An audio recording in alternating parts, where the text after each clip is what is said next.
cowboy boots when I came to the middle school? Yeah, the day you came to middle school, you were. I'm just. That's my fucking hetero life partner, you son of a bitch.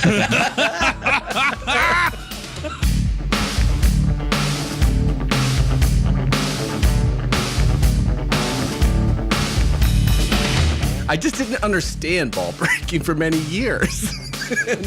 and now it's something I really value. If I'm made to sit in a chair for too long, somebody's gonna be upset. We are counting down the time, by the way.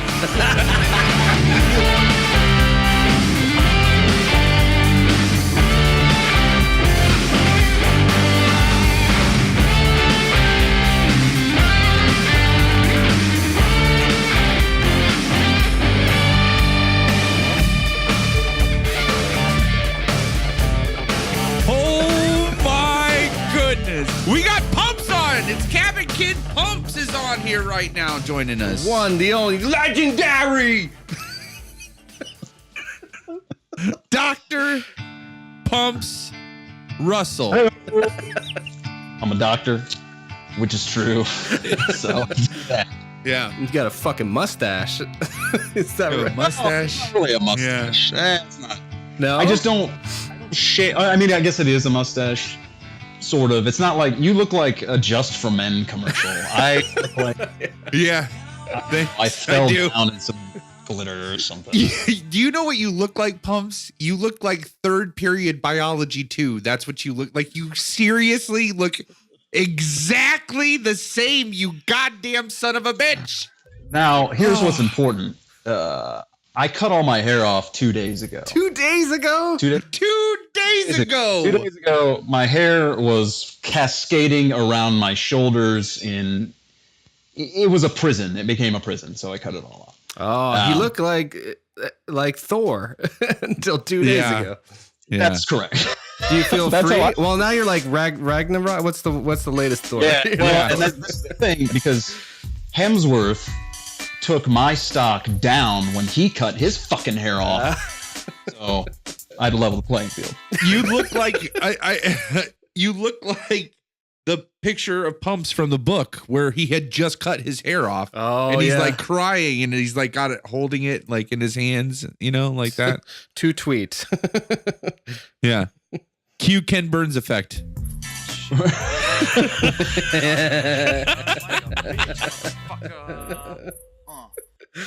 I'm glad that got such a good chuckle out of Dave. Yeah, that's what. Yeah, because that's what I would do. That's exactly. In the documentary that will surely result next year. Hey, let's open a. Oh yeah, let's open a beer. This for you guys, man. The Pumps originated from Palmer's Picks, which we've now adopted as the long walk short drink count. On 3. 3. See, this is what happens, Dave, is we make minuscule moments out of other people's lives monumental. That is absolutely true. So that was probably like a one-off Pumps deal. For you did that. That's how you opened your Coke on Palmer's Picks. Oh, with the 3? Just going straight to 3. Okay. Yeah. And so we have since adopted that now as a long short drink thing. I like affecting people's lives. Yeah. No, absolutely. So this is your origin episode.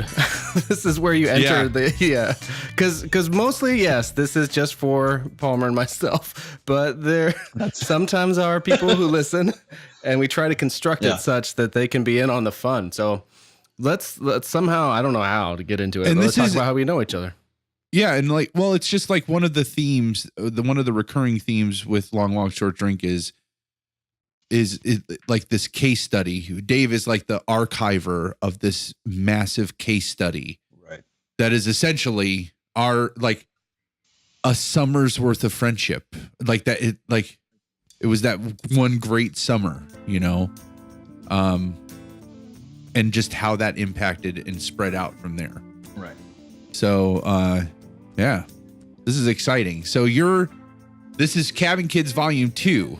So right. Twinkie, we had Twinkie who actually sought us out after we were we have started to put episodes out, and he's like, oh my gosh, like I'm listening to this, it's great. And then next thing you know, he was on. I'm really curious about that. Like where the fuck did Twinkie come from? It just came out of mountains or some shit, and suddenly there's Twinkie. That's right. Well, this is a great this is a good theory confirmation, because I have this theory, Dave. Like he got it. Did you put it in one of your newsletters? I did. Like I was so not active in sending those the last few years.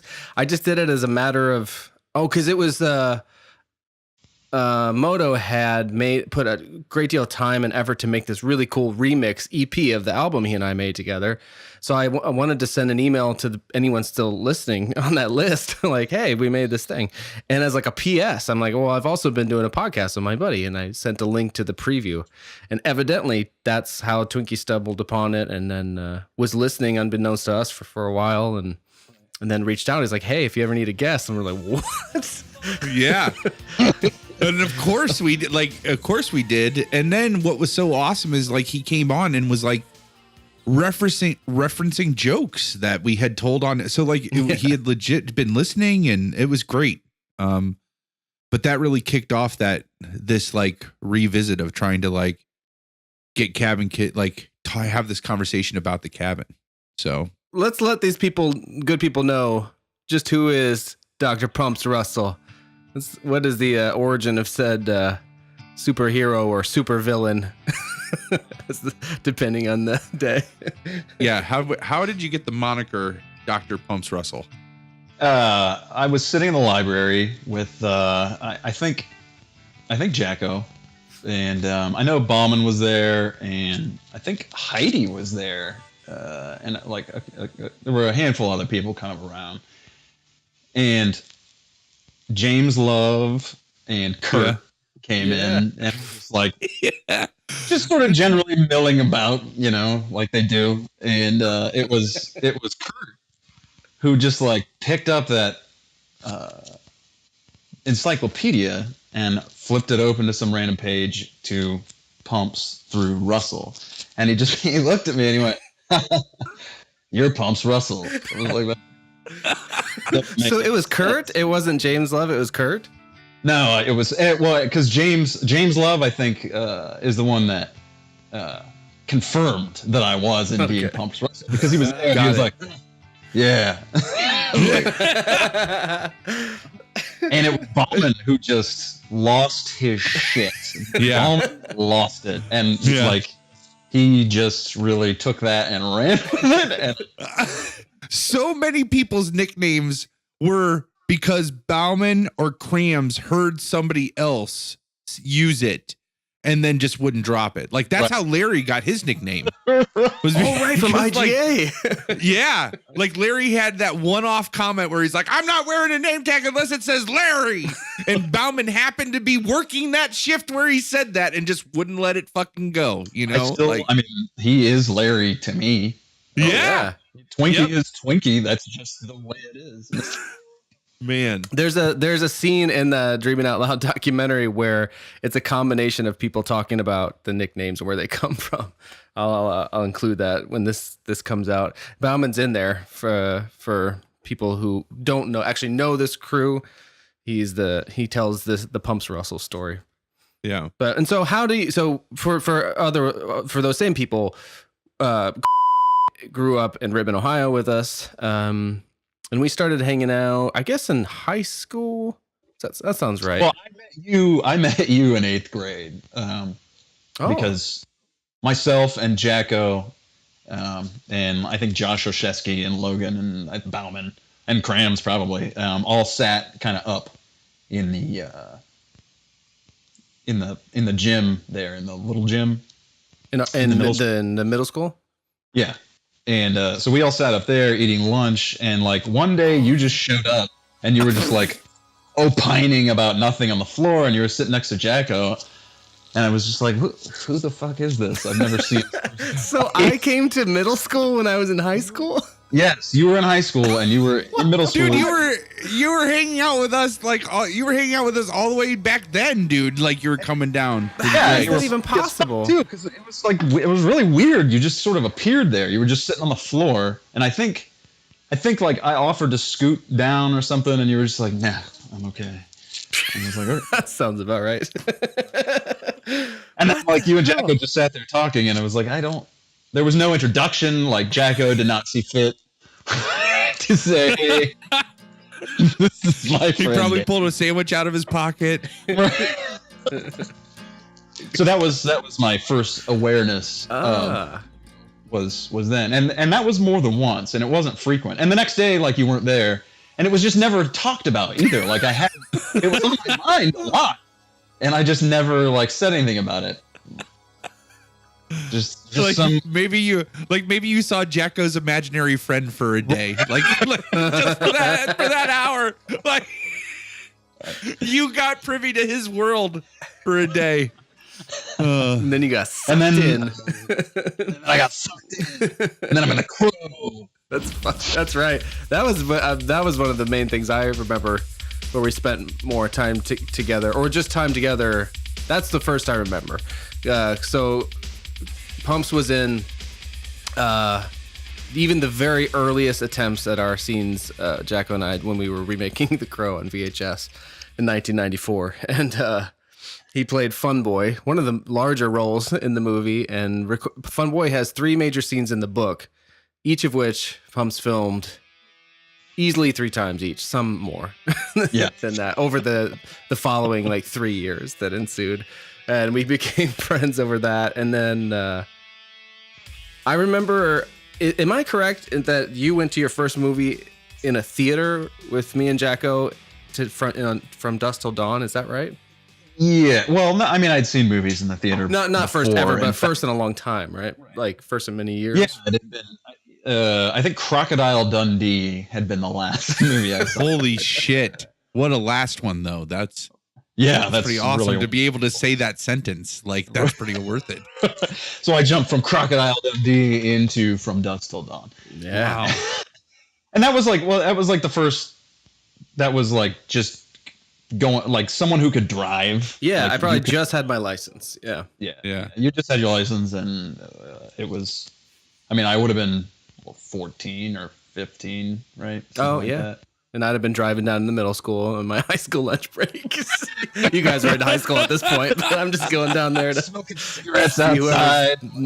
Buy middle school kids beer, looking like fucking Franco or something. I don't know. That's true. I did look like James Franco. You did, and that's like I thought.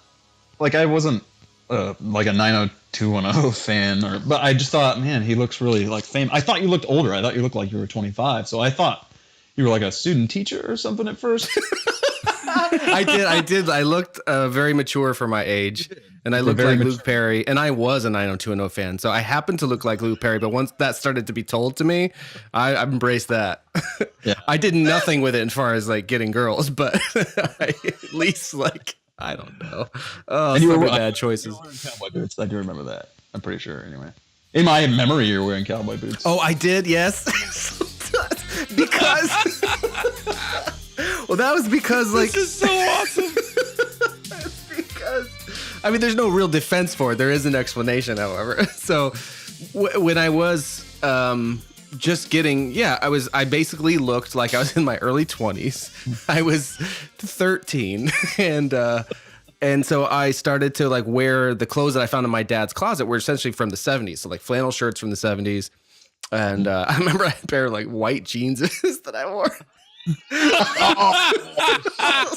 I just wore whatever was in there, and I felt cool, I guess. And he had a pair of cowboy boots. And now, so listeners of the show will know that I love me some JCVD, as well as the Lethal Weapon series, etc. And at that time, if you watch those movies, all those guys are wearing cowboy boots. So did I, and got away with it, at least in terms of like nobody beat me up and took them away. I don't know what folks said about it, if anything. But. Well, I'm talking about it now. I noticed that you're wearing cowboy boots, and to me, I was just like, who the fuck is this person? And I don't know what didn't, I don't know why I didn't ask. I'm not sure. I was wearing cowboy boots when I came into the middle school. Yeah, the day you came to middle school, you were wearing. I'm just picturing Pumps sitting over there, just being like, it's just ramping up, like he's about to be just like, who the fuck is this guy? This cowboy boot wearing motherfucker, and why is nobody just acknowledging that he's never been here before? Like, that was the situation, and I think it was just because I don't have a very tight filter. That's not I've ever been accused of as having a great filter. Yeah. And I just, because I think it was just no one else reacted to this. I mean, there were fucking like 8 of us sitting there together talking. And a guy I've never seen before in cowboy boots and a flannel shirt who you mistook for a student teacher. That's for a student teacher. Fucking stranger danger is what that is. Like, he's sitting on the floor and like he's sitting and like he's like with your head leaned up against the wall. This for a long time. Well, that's how I just, and I looks really sad. But why I didn't say anything, I don't know. And I do remember, like, I thought I was lost in the saw. I thought I missed fucking something. Everyone else, no one else. I'm just not going to stir the pot here. I guess I'm just going to let this happen. That's mob mentality at its finest, right there. Like getting into an elevator and everybody's facing the back wall, so you face the back wall too. That's what that is. Yeah, and I just don't understand how I could get down there, because like in our town, the high school was up on a hill like 1.5 miles, 2 miles away from the middle school. So how during a school day I managed to do this? Would you have been down there for something for like moto or athletics or athletics? I have no. No.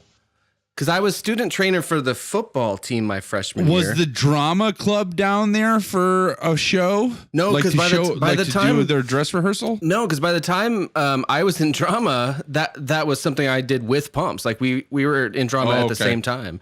Got it. You Can't Take It With You was the first play we did, which I had just finished. Remember, you've told the story on the podcast where I hand delivered the Crow tapes when we finished that movie that Pumps is in. And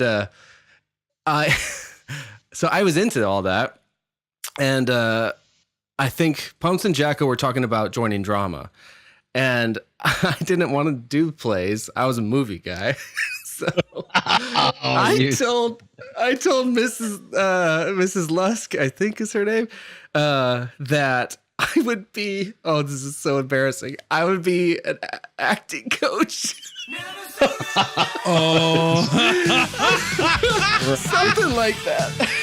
I can't remember if that's the term I used, but it was, it was so presumptuous, and I guess she was just like, all right. But ultimately, I must not have been able to help myself and join the fray. You coach yourself right into a role. The lead, of course. Yeah. You did. Oh wow! Such an asshole.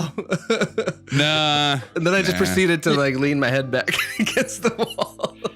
And it was very like, if it was like Jordan Catalano. It was very Jordan Catalano for my so-called life when I leaned my head back.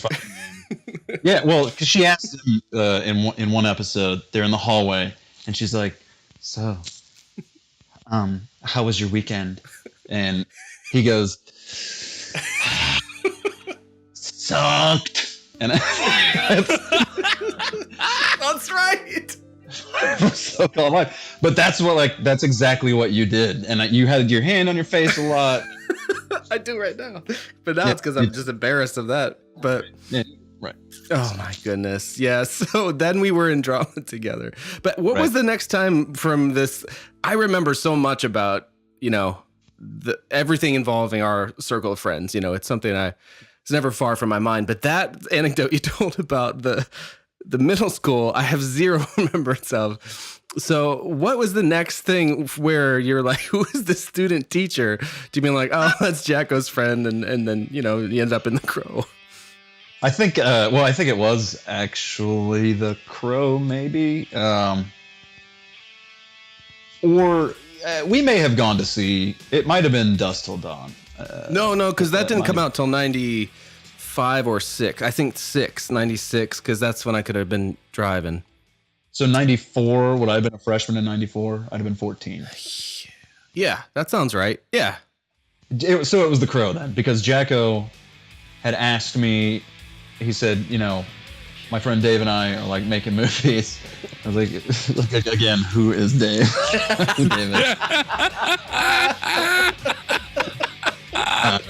It's like, and we were wondering if you'd be interested in playing a part or something. I was like, oh yeah, okay, yeah, that sounds great.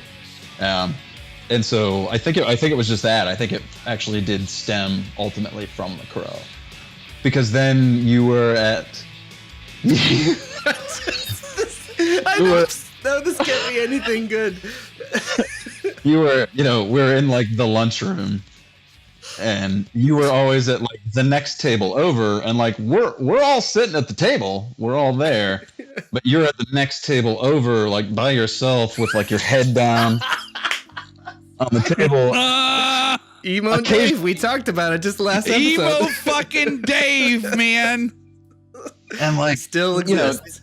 You and Jacko would like occasionally have some kind of like he would turn around and like talk to you for a second, and then you would just like go back down, and you just look like hammered shit all the time. And Jacko's like, "Well, we're gonna go Crow, man." Yeah, Method. That's what I thought. Yeah. Oh. Rittman's own Daniel Day-Lewis right there. Yes. Holy shit. Oh man. I drink it up. The only thing I knew was Jacko knew who you were, and you were completely fucking miserable at all times. Like that was my initial impression of you. Yeah. Like something wrong with you. You're very sad, sir. I was not a happy kid. Just to bring it, kind of like to the way back, the first time I went to your house and I saw your mother. Yeah, I was going to ask about that. Shit. Because Dave's mother was my second grade speech teacher when I went to another school. And yeah, she was pregnant with, it was probably Amy, I guess, at the time. When I was in second grade. Oh yeah, yes, that sounds yeah. And wow. We were going, because I had a problem with my S's, and so we were talking about slithering snakes and everything, and she's like, "Oh, the baby's kicking," and she grabbed my hand and put it on her stomach. And I'm in second grade, and I was like, I'm not okay." Okay. That's like two stranger dangers from the same family in your life. Like, But then I walk into Dave's house and his mom's there, and I'm just like, I know you. And I don't remember if we had some exchange or not. But then that was it. Like, so it was The Crow, and then I think it sort of ballooned out from there. And I, when you would engage with another person at school, I think I did say hello and things like that. And you may or may not have responded, never looking me directly in the eye, which just tilting my head back at me. I'm like, sucked. sucked. How was your weekend, Dave? Sucked. Jacko's like, I don't know. I thought we we had fun. We went to a movie, wherever the fuck. He's like, he always says that. Yeah, that's what he always says. I mean, we're making a fucking movie. What teenager wouldn't find that fucking cool? Yeah, well, I mean, yeah. White jeans and cowboy boots. Yeah.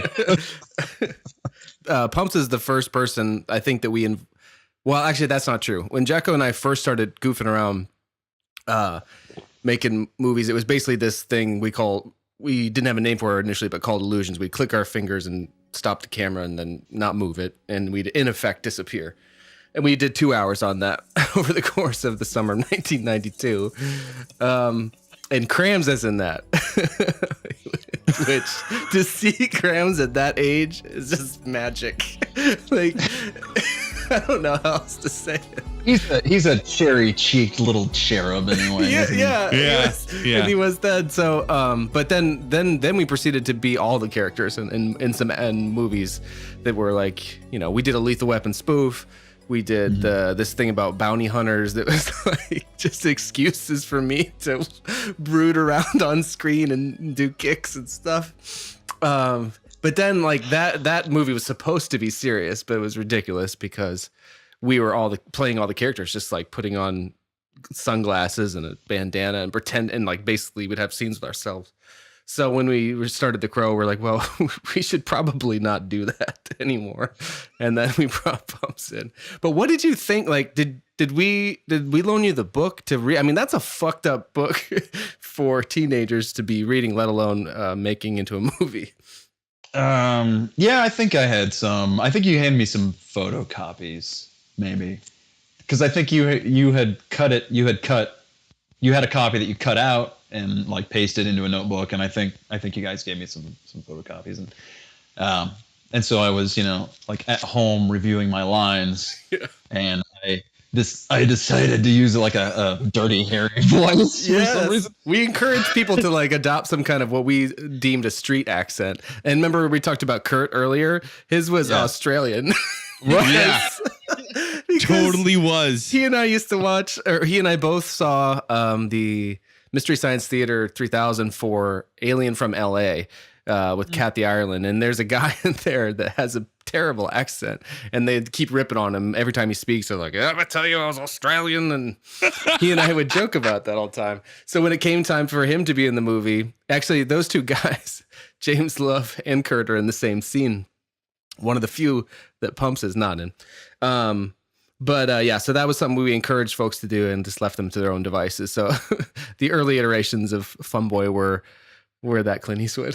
Can I just put a pin in for 1 second? Because one of my favorite things to do during these is to kind of touch on the mythos of Rittman a little bit too. Yeah. So just corroborate for me, you guys.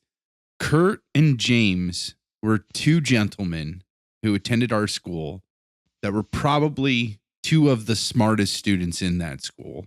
Oh yeah, absolutely. Yeah. Who, like, because the way you're telling the story on how you got your nickname, you were already in study hall in the library. Like the period had already started, and it was at some point into the period, and in strolls James and Kurt into the library. Just fucking like straight cats just wandering around. They had free reign around the school. Like they if they came to class, that's because they chose to come to class. Like, yep. They were probably going to the library to get a book because they always were reading something. Like they always had something they were reading that was never a textbook. And no, I mean, they were just like really smart stoners. Like that was it. That's true. I never put that together. I'm so dumb and naive that never occurred to me. What, they were dumb? Yeah.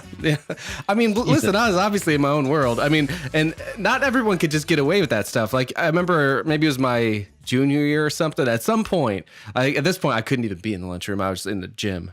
Like reading David Raid plays, like Hurly Burly up in the corner, and Mr. Maneka comes in. He's like, "You can't be in here."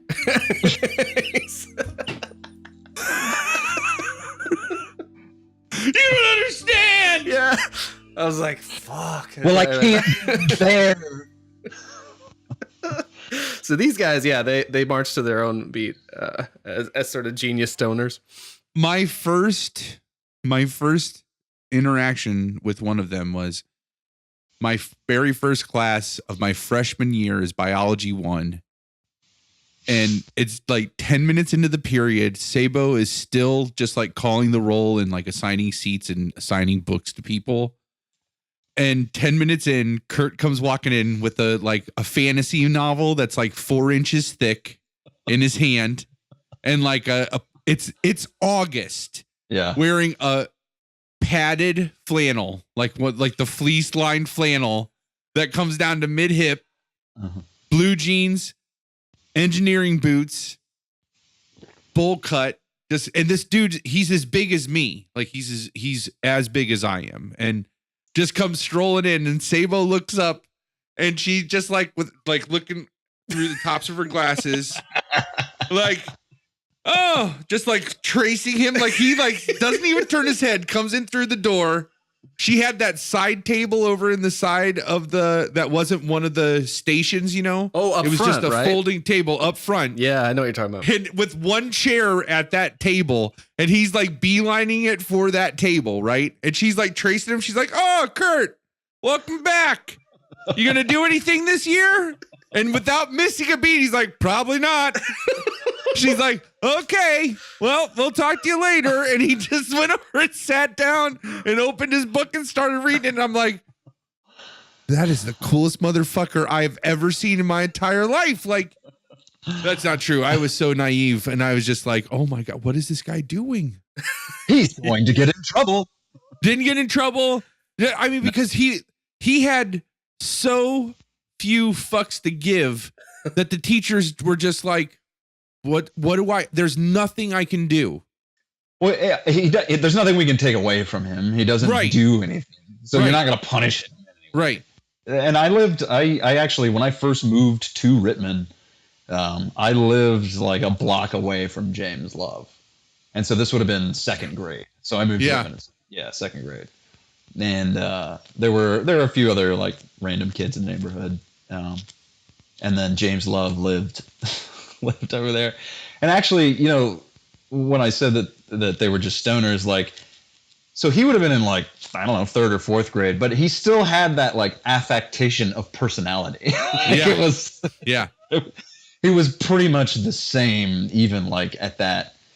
He was likely not stoned in fourth grade, but it wasn't that much different, obviously. But and that's exactly how I remember them, as being intensely intelligent. We gotta get those guys on here.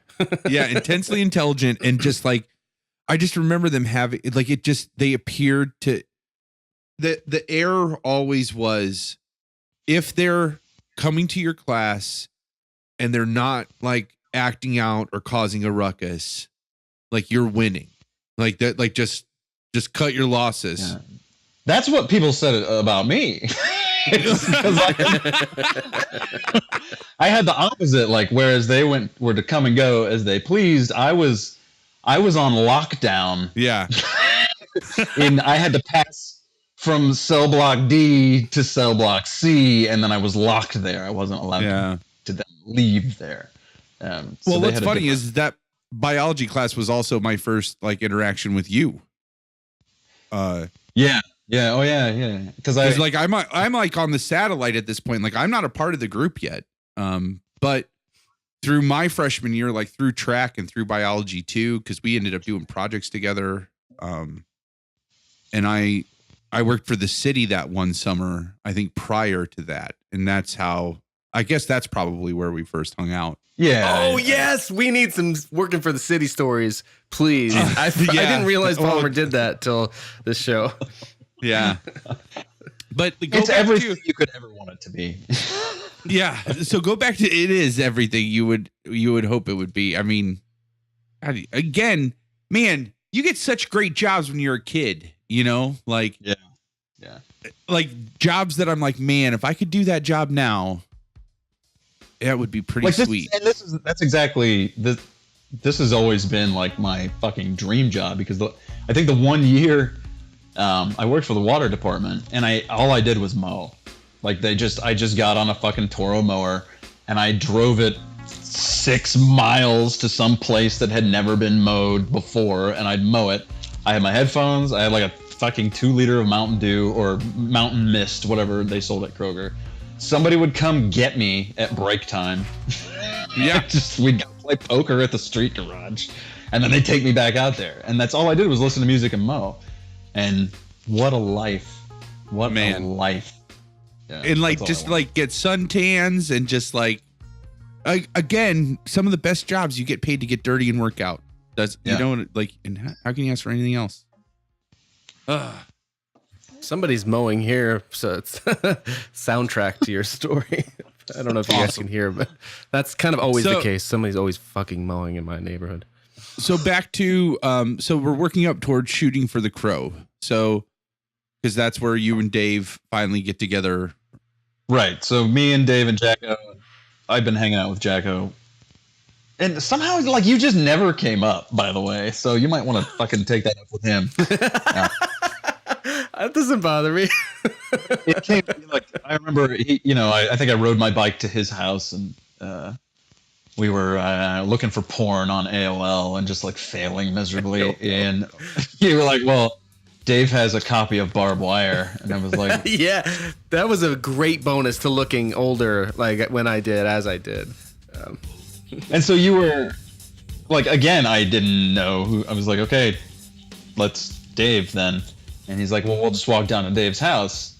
And so we walked down to your house. No one was home. And Jacko just, like, flings the door open. And I'm like, this cannot be right.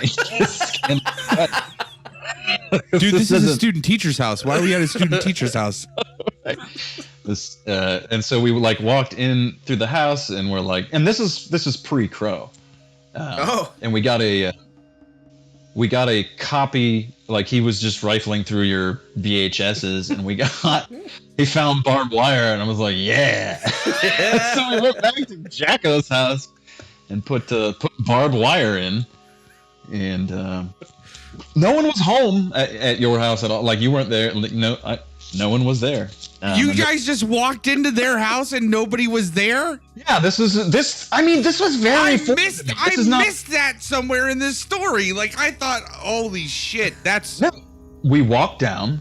Jacko just walks in, and I walk in, and there's no cars in the driveway, and I'm just starting to realize, like, maybe he's in his bedroom, and, like, Jacko just opens the door to your bedroom and opens your closet up and is going through, and I'm like, there's fucking nobody here. Like, this isn't right. Like, this would not fly in my house. My dad comes home and finds a bunch of gangsters doing a bunch of gangster shit. He ain't gonna be too happy. Holy shit. That is. So I didn't know about that, but Jackson definitely. Behold the power of titties, because it'll cause a 14-year-old to commit breaking and entering. Like that. Okay, that's another thing I didn't know about. This is very interesting. Oh, you didn't know about the breaking and entering of your abode and the theft of your VHS copy of Barbed Wire? I was very fastidious about these things too, so he must have replaced it exactly. You're still very fastidious about it, like I am. Yeah. Well, because Dennis came home. And I think we had to, like, shut it down really fucking fast because it was. I feel like it was summer maybe, so it might have been like between eighth grade and ninth grade. I'm not sure. I don't recall when. Yeah, if it was pre-Crow, that would be.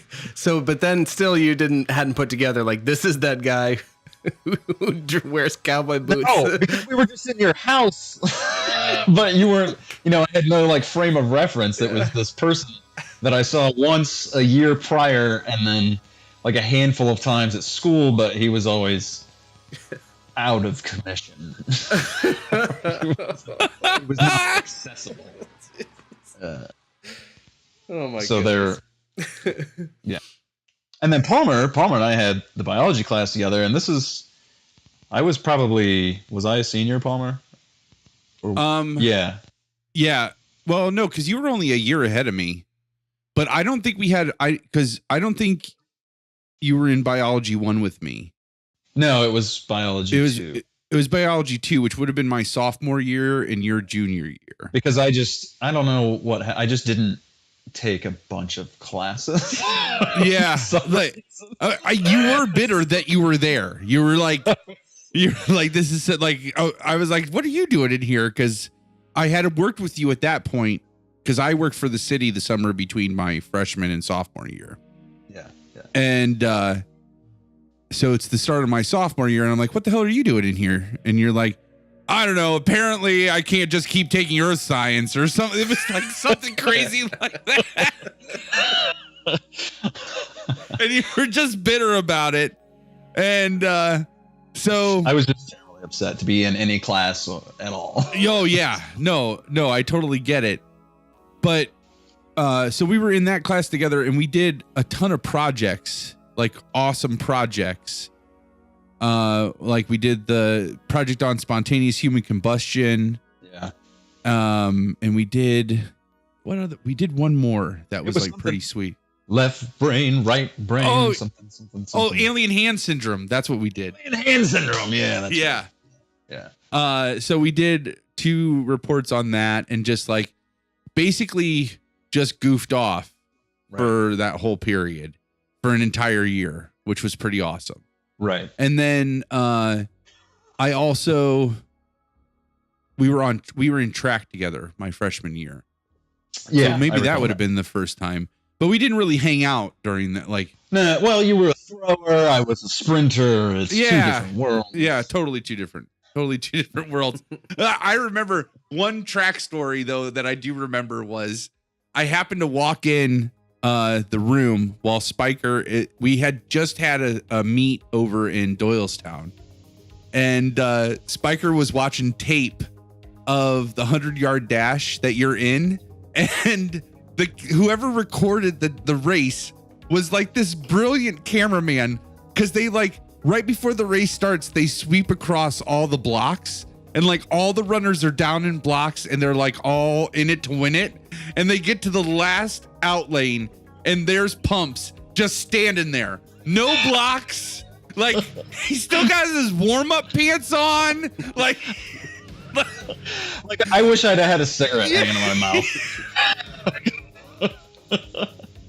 and I just remember like the camera pans across and like they literally had to pan up. Like you were so much higher than they had to pan up a little bit to get you in frame. And like as soon as it pans up and you can see your face, Spiker's like, what the hell is he doing? And then, I know exactly what. Well, number one, you know, Spiker and I were not on great terms. No. Wasn't with much of anyone. But I had been, I just wasn't aware that it was my turn, like that I had an event coming up, and I had been just like lounging in the bleachers. And I don't know, bullshit, just doing what I do, which is not. But that's what you did in track. You had your like 5 minutes. Right. And that you had to be there for 17 hours. Right. And you like competed a kid like for 5 minutes. To survive that. And I didn't. And I recall that instance because I was hanging out and he walked by and he's like, what are you doing? I was like, I don't know, I'm fucking hanging out. Like, what is your problem, bud? And he was like, you're supposed to be running the 200. And I looked over and like everyone was like getting their blocks set and you know they were warming up. I was like, oh goddamn. And so, I got up and I sort of like half trotted over there and he was just screaming at me to get my blocks and I was like, I don't need the blocks. I was like, I'm not using them. Like that's not what I do. I just try to make it seem like I'm working on this. I'm running this race, douche. Right. And so the starting pistol went off. And like I ended up coming in third, I think. And after I crossed the finish line, I circled around and he was like scribbling furiously on his clipboard, like, ugh. And I was like, how'd I do? He goes, you got a personal best. I was like, oh, you motherfucker! That's so awesome. Oh man. So, but then after that sophomore year, though, I didn't really hang out with you again until the cabin. You know, like yeah, that may or may not be true. I mean, not regularly. Definitely though. Once the cabin happened, though, we were definitely hanging out regularly. I guess it was like we may have gone a year, and then I recall you and I were in some room, and I think Jacko and Dave had talked about going to some movie, and I think Jacko had said, well, let's see if anybody else wants to come. And I think I had asked you if you wanted to go. Yeah. And I don't remember what that would have been. But I know you came, because I think Bauman was there too, and like maybe somebody else. I think we all went to see something together. Was that, was it Can't Hardly Wait? Did we drive up? Was it, because, that was the summer. That was the summer leading up to the cabin, the cabin summer. So, and we saw Can't Hardly Wait. I know that week that it was at University of Akron, we went. I know Bauman went up every day and took as many people that would go with him every day. Because I went at least 3 times that week. There. Well, Bauman and I saw it like 3 times in Worcester. Yeah. So I think doing like double Can't Hardly Wait day. All for that goddamn gigantic alien fucking head that Jennifer Love Hewitt has. No, it's for the titties. Yeah, it is for the titties. What's the phrase? Behold the power of titties, man. Like, that woman had an amazing figure. Yep. Sold a lot of tickets. Just ripping nights. Yep. So yeah. That movie thing, I remember being very common. That was like what I did when I wasn't sulking, especially once I got a driver's license. It was probably every Friday I would go to a movie. And I do remember at a certain point, there just being general open invites. Right. I don't know if I would extend them or Jacko would. And a lot of these people, I think, did you and I played soccer at the same time or no? At some point. We did. Yeah, we did. And that was another common, one of the few social sort of circles I was in. That was with Logan and Oshesky and Corey. Grams, and I only played the senior year, which is. Did you do club though? Like before high school, or? I'd never played soccer before. Okay, so I guess not. I think that was the first year it was a school sport. That was the one year I didn't play, actually. I was out there in Chuck Taylor's. so fucking pumped. Like, I just imagine you just like, what's is it called, a tackle, the soccer move where you just like slide in front of somebody to knock them over? Like, I just picture that's all Pumps does. Like, he's like, this soccer, right? 100%. Awesome. There was a game in which we were playing Norwayne, and I was on like the JV team, and we were playing Norwayne, and they were being like very, very physical for whatever reason, and like they were getting a lot of like yellow cards or whatever the fuck it is, but they were really playing very physically, like very aggressively, and I was sitting on the sideline, and I was so mad. I watched Andy Hudgens like floor Logan, and I was like, that's my fucking hetero life partner, you son of a bitch. And I remember Bud, Reverend Bud, coming down with his arms kind of folded over his chest, and he's like, why don't you go ahead and just get your stuff on and go in there. And I looked at him. I'd never played in like the varsity game before, and I was like, I know what you want, man. So I put my shit on, and I think at the next exchange, it was a sideline throw in or something, and I just looked at Andy Hudgens, and as soon as the whistle blew, I just ran over and fucking threw my shoulder into him and like slammed him on the ground. The ball wasn't anywhere near him. I just fucking floored him.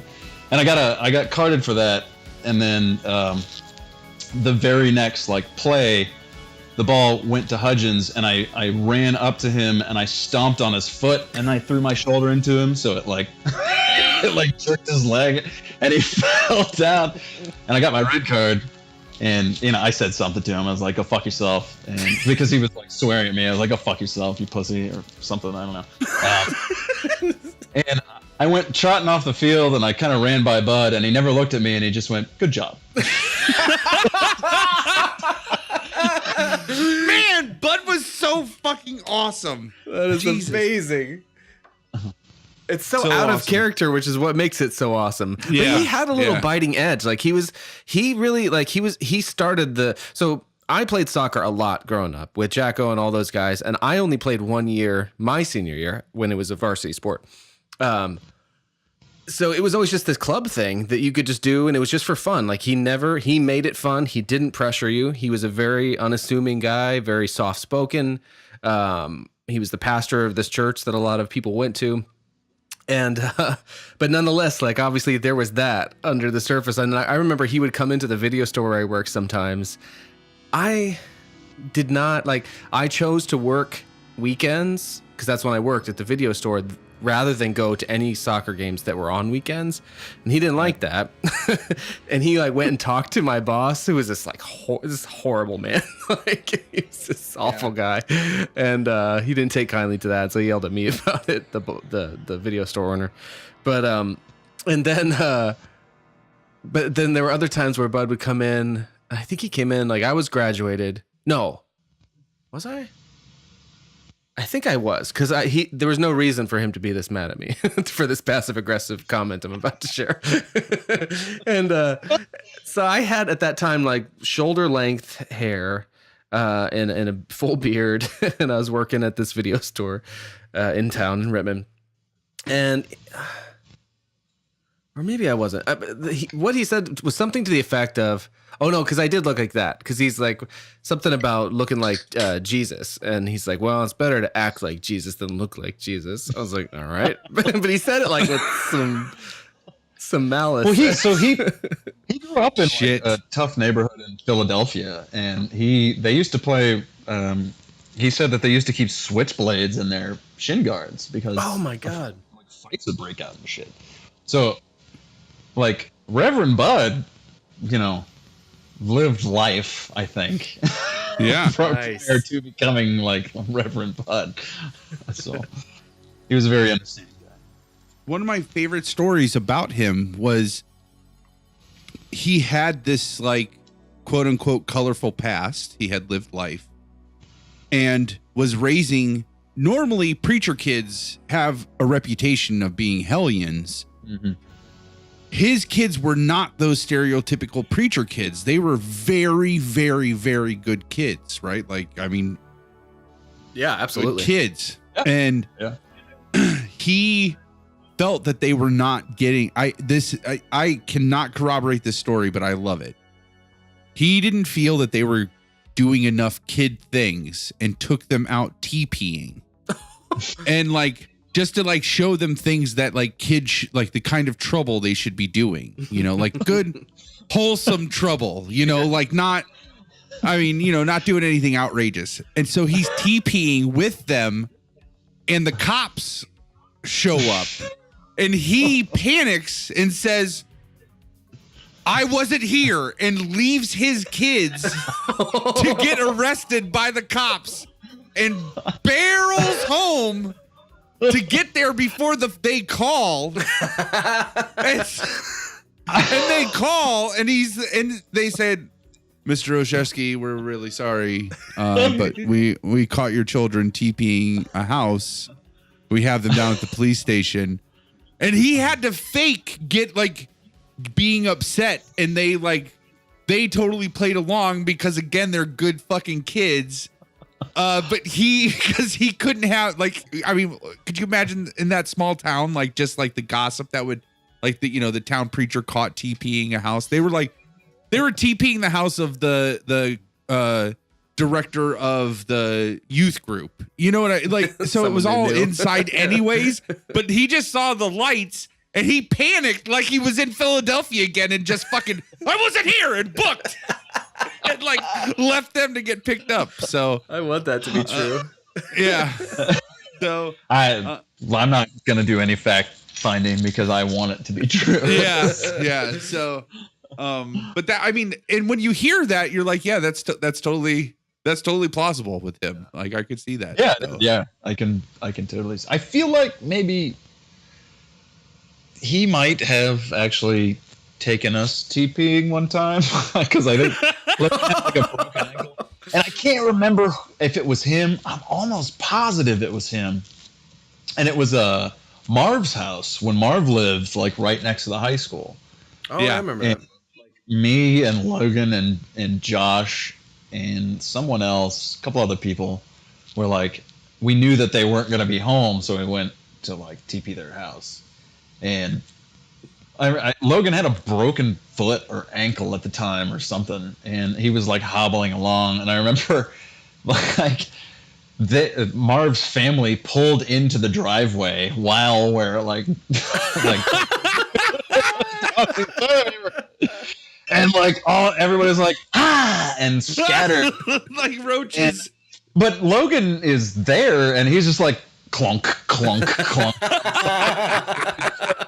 And I remember grabbing him and like, let's come with me if you want to live. And I'm trying to get him out of there, and a car came like screeching around the corner, and the door flew open, and I'm almost positive it was Bud. And he was like, "Get in! Come with me if you want to live." We jumped in and set off. So it was either Bud. It might have been Logan's dad, which is that'd be amazing. I mean, that's just as cool. Like, oh my gosh! So that is equally as cool. Both of those, I want both of those to be true. I'm a firm believer in the multiverse theory, which means they both are. So, that's awesome. Both those guys have sweet 70s mustaches too. Oh man, like crazy awesome mustaches. Yeah. The same that's like you had to have. My dad has one. Like that's what men of a certain age like. Yo, Jimbo! Yes, yo, Jimbo. That's why I was so excited when I thought Pumps had a mustache. Well, I mean, there's like I have hair. I see it better now. In the early internet connection, it's darker than some of the rest. And so I was like, he cut all his hair off. He's growing like a porn stash. I was like, this is gonna be the best hour of my life. Yeah, she wouldn't. She doesn't like the mustache. And that there's a picture of me. I think when I'm in Iraq and I grew a mustache. I think I have that. You might. I think you said it to me. She hates the picture, number one. Number two, I photoshopped some more hair in that stash. Like, I'd been growing it for like 2 months, and I was like, and I took a picture to send to her, and I was like, this isn't even, I gotta do something about this. Like, it doesn't look like I even have a fucking mustache. So I photoshopped, like I doubled it. I doubled the volume of the stash, so it's not even real. I know that. I do have that picture somewhere. It's pretty badass. I didn't realize it was forged. Yeah, it's fake. That's all right. Listen, you take how you can get it, right? Like, yeah. Well, I mean, if you got a Photoshop facial hair on yourself, what do you? Yeah, exactly. Can't hold. You told me I look like a Just for Men commercial. I mean, you're like untamed right now too. You're like, oh yeah, I can't remember the last time I trimmed anything. Oh, well, that I haven't trimmed that. Jesus, I'm married. I've been married for 2 years. I haven't trimmed that for 2 years. Like, I mean, most of my power from the size of my bush. Every time I trim it down, I lose power. No, I mean, I think the Samson story is accurate. It's just which head got trimmed in the Samson story so that he lost his power. Yeah. In my dragon porn novel, this was a major plot device. I forgot about that. That the warrior class, all grow their bushes and braid them, and you put like war beads in your bush, and that's where you get all of your warriors. That is awesome. So that's the first Dr. Pump's tweet, is you're tweeting out a link to the first draft of that book. And then the second link that you're tweeting out is the children's book that you wrote. With the props. I can't remember the name of it. Officer Whipplebottom's. Yes. Oh, I remember that. Yeah. I'm not sure that even exists anymore. What? Oh, I don't know, that would be tragic. I guess I may still have the hard copy somewhere. Potentially. I don't know. Like, I've moved a number of times since then. And I'm not Dave. I don't care for my I know I'm not either. Like there's shit like that's why I'm here. You guys have to give me this stuff. Dave's been asking for the last 4 years for all of my WPLMR, both iterations, archives. And I like the computer those are on, it would take me 4 days to get all the stuff off because it's like just so it's a iMac from 2008. Okay. Yeah. So it just would be painful. I'll get them off eventually. And as soon as I do, that fucking hard drive is getting shipped to Dave because I know then it'll last forever. Right. It will exist forever. Mountain fucking the vault, the keeper. Yep. Some of this stuff is going to live soon before too long in a place online we're just going to call the cabin. Yes, that's that is going to happen. That we're so eventually we're going to build an empire, a long walk short drink empire. So if any cabin kids listening to this, Pumps, you're listening to this, once that starts to happen, if you ever need a platform, you can come under the long walk short drink umbrella for sure. Okay, so like if I did I don't know. When you finally want to release the Catherine Zeta-Jones song. yes, any of that stuff. That's the one thing he's ever given me. Like, this is not for the internet. Yeah. Actually, I guess of all the things, that might actually be the one that is most release worthy because it's so nonsensical. That was one of Long Walk Short Drink's first tweets. The GIF of her doing that wonderful like dip beneath the laser. Yep. Yeah. Well, let's work our way towards the actual namesake of the episode, Cabin Kids Volume 2. Yeah. So I remember high school like really starting to spend time with Pumps because of drama. And we did that for a couple of years where we would do a big play and then one act, and we were reshooting The Crow often, and started to go to movies together. Right. And the one thing about the movies that I do remember is I think I always just went to what I wanted to see. I really did not like. I realize now, like maybe it was kind of cool how little fuck I gave about anything, but at the time it didn't feel cool. I was just oblivious to everyone else. So I wore cowboy boots and I went to one of the movies that I wanted to see, which were driven by usually like I'd see, anything Van Damme or whatever. Like I would see things by actors or actresses, because if there was any hope that I was going to see an 80s Behold the Power of the Boobies, then I would go to that with the promise of nipples, hopefully. And behold the power of titties. Yeah. And so, but I remember this one, and so there would be these kind of open invites, I think, to larger groups of people that we all knew each other through soccer or drama or whatever. And I remember sitting down for 7 years in Tibet because I also saw every Brad Pitt movie. Of course, as one does. Yeah. And I'm almost certain that it was Pumps who just stood up and led like unmasked, like a row full of dudes. They were just like, what the serious fuck are we doing in this movie? So they all just stood up and left. and we met up later. There was no words exchanged. It was just I got it immediately. I'm like, well, of course. But yeah, that was me. Yeah. I do remember that because I was just like, I'm not staying for this. And if anyone wants to come with me, I suggest you don't stay for this. It's something sweet. And I started walking out, and I think probably, the row was there, and he was like, yeah.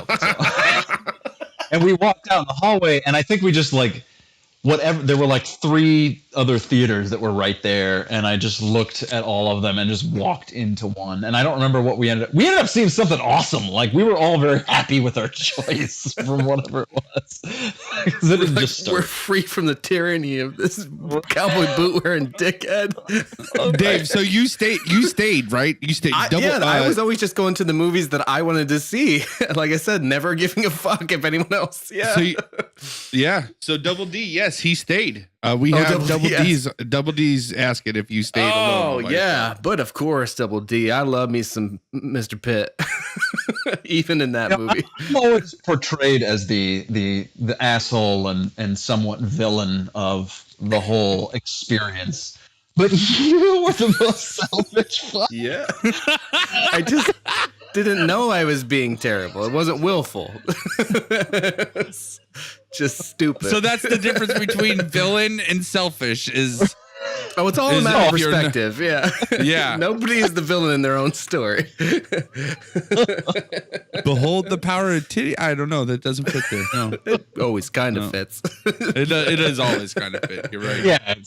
Yeah. I was very selfish then and now. Well, and I mean, so this is another thing. So this is an observation that I can make because when I started hanging out with the cabin kids, I already had a love for movies and I already had a love for going to the movies. This was the first group that I found. Like, I remember Jackson the one year, he's like, these are all it was like a New Year's party. And he's like, these are all my stubs from this year. And it was like a stack. And it's, again, because we didn't give a shit about anything and we had like all this liquid money. I mean, can you imagine like the cost of going to see the amount of movies that we saw during that? Like, just talking about Can't Hardly Wait. We saw Can't Hardly Wait 35 times probably combined, like that's ridiculous. Well, Ro and I saw Fifth Element 40 times, maybe. I don't know. Like there was a period. Yeah. We definitely saw that twice in one day. And then we went to like the drive-in like 4 times a week to watch it. That's so awesome. And didn't you record it from the drive-in, like on an FM via the FM? Right. I had it on like 5 cassette tapes, and we would drive around in his van listening to the Fifth Element recording. Yeah. Oh my! I did not. I never knew that. That is awesome. That is one of your the 3 movies you brought on Palmer's picks. Do you remember what the other 2 are? I'm gonna assume Full Metal Jacket. Yeah. Just for the douchebaggery of the thing. And then probably Pulp Fiction. Yep. That's perfectly remembered. Or they were all 3 picks. Of course. I think. Yeah. Yeah. I mean, Pulp Fiction's not going to get picked. Fifth Element is amazing. It's an amazing movie. And as is Full Metal Jacket. But. Yeah. Those are great movies. Yeah. Another great question. So so we're talking about going and seeing, you saw Fifth Element 40 times. We as a collective group probably saw Can't Hardly Wait 35 or 40 times. Yeah. I know I know there were other ones that we saw over and over again. What was it? Was there anything? So like, what about Fifth Element? Why did you go back and see Fifth Element 40 times? Well, initially it was, of course, Mia. The power of the boobs. Because the power of the boobs. Yeah. And I mean, but it really, I don't know. I just, the whole, I don't know. You got Bruce Willis and you got her, and I think it was mostly her at first, but it's just such a good movie. It's everything I would want in like a space adventure. And Double D is asking do you think it was just because that you had the time to do it? I think I think sometimes that's all it was. Like, what else are we going to do? Let's go to the movies, As a working stiff with a 2-year-old. Yes, it's a time thing. Like, I don't do anything I want to do at all anymore. It's just like, how much time have I wasted with my literal dick in my hand? Like, right. Literally just hanging out with my dick in my hand. Watch a Fifth Element. Like just Watching Fifth Element. Watching whatever. Or I don't know. And browsing titty drop on your phone. Like all browsing titty drop. And just like, oh, well, I've got time, so I'm going to edge myself for 3 fucking hours.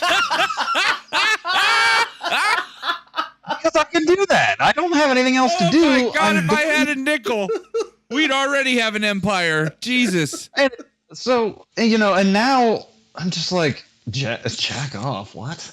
No. I don't care about that.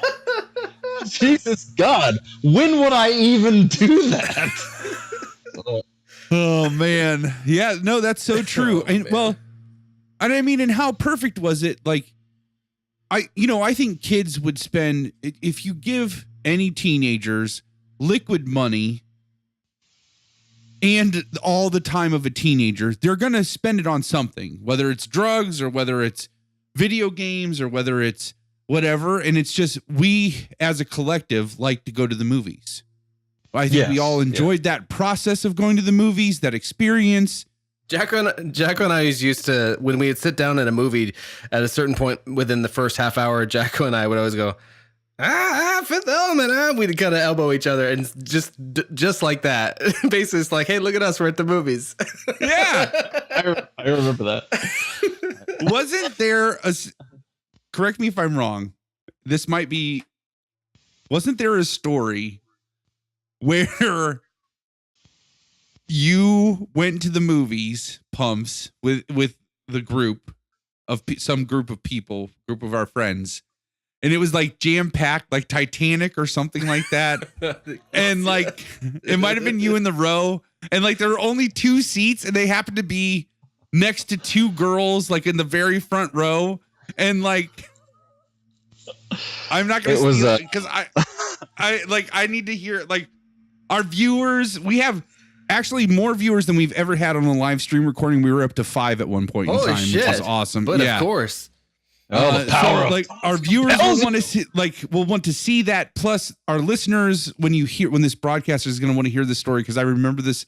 Like, I'm not going to steal the punchline or anything like that. I'm pretty sure you know what story I'm talking about, and I just want to hear it because it's. I do, yeah. Krams and I, and I believe it was like Valentine's Day or Sweetest Day or one of those things. And Krams and I went to see Titanic, and it was just, I feel like it was something. It was one of those special days, and we were like, oh yeah, and the whole time, like, it's crowded because the Titanic is out, and we were just like basically shrieking the whole time, like, we're just 2 guys on fucking Valentine's Day seeing Titanic. So, we made this huge production of just 2 guys going to see Titanic on Valentine's Day. And we went in, and the theater was absolutely slammed.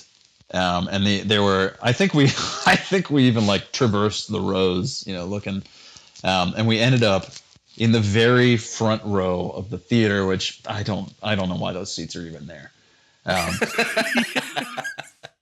For this exact moment, that's why those seats are there, because they still made money off of them in this moment. There were 2 attractive ladies sitting next to us, which just like, individually, Krams and I couldn't handle it. Together, it's just, we can't fucking handle it. We just there's no situation, if you put the 2 of us together, it's gonna come out in a positive manner around girls in particular, and just sort of in general. Because he and I did get left on a dark and cold country road, and we walked like probably 4 miles at 2 a.m. because Jacko left us. Oh my God.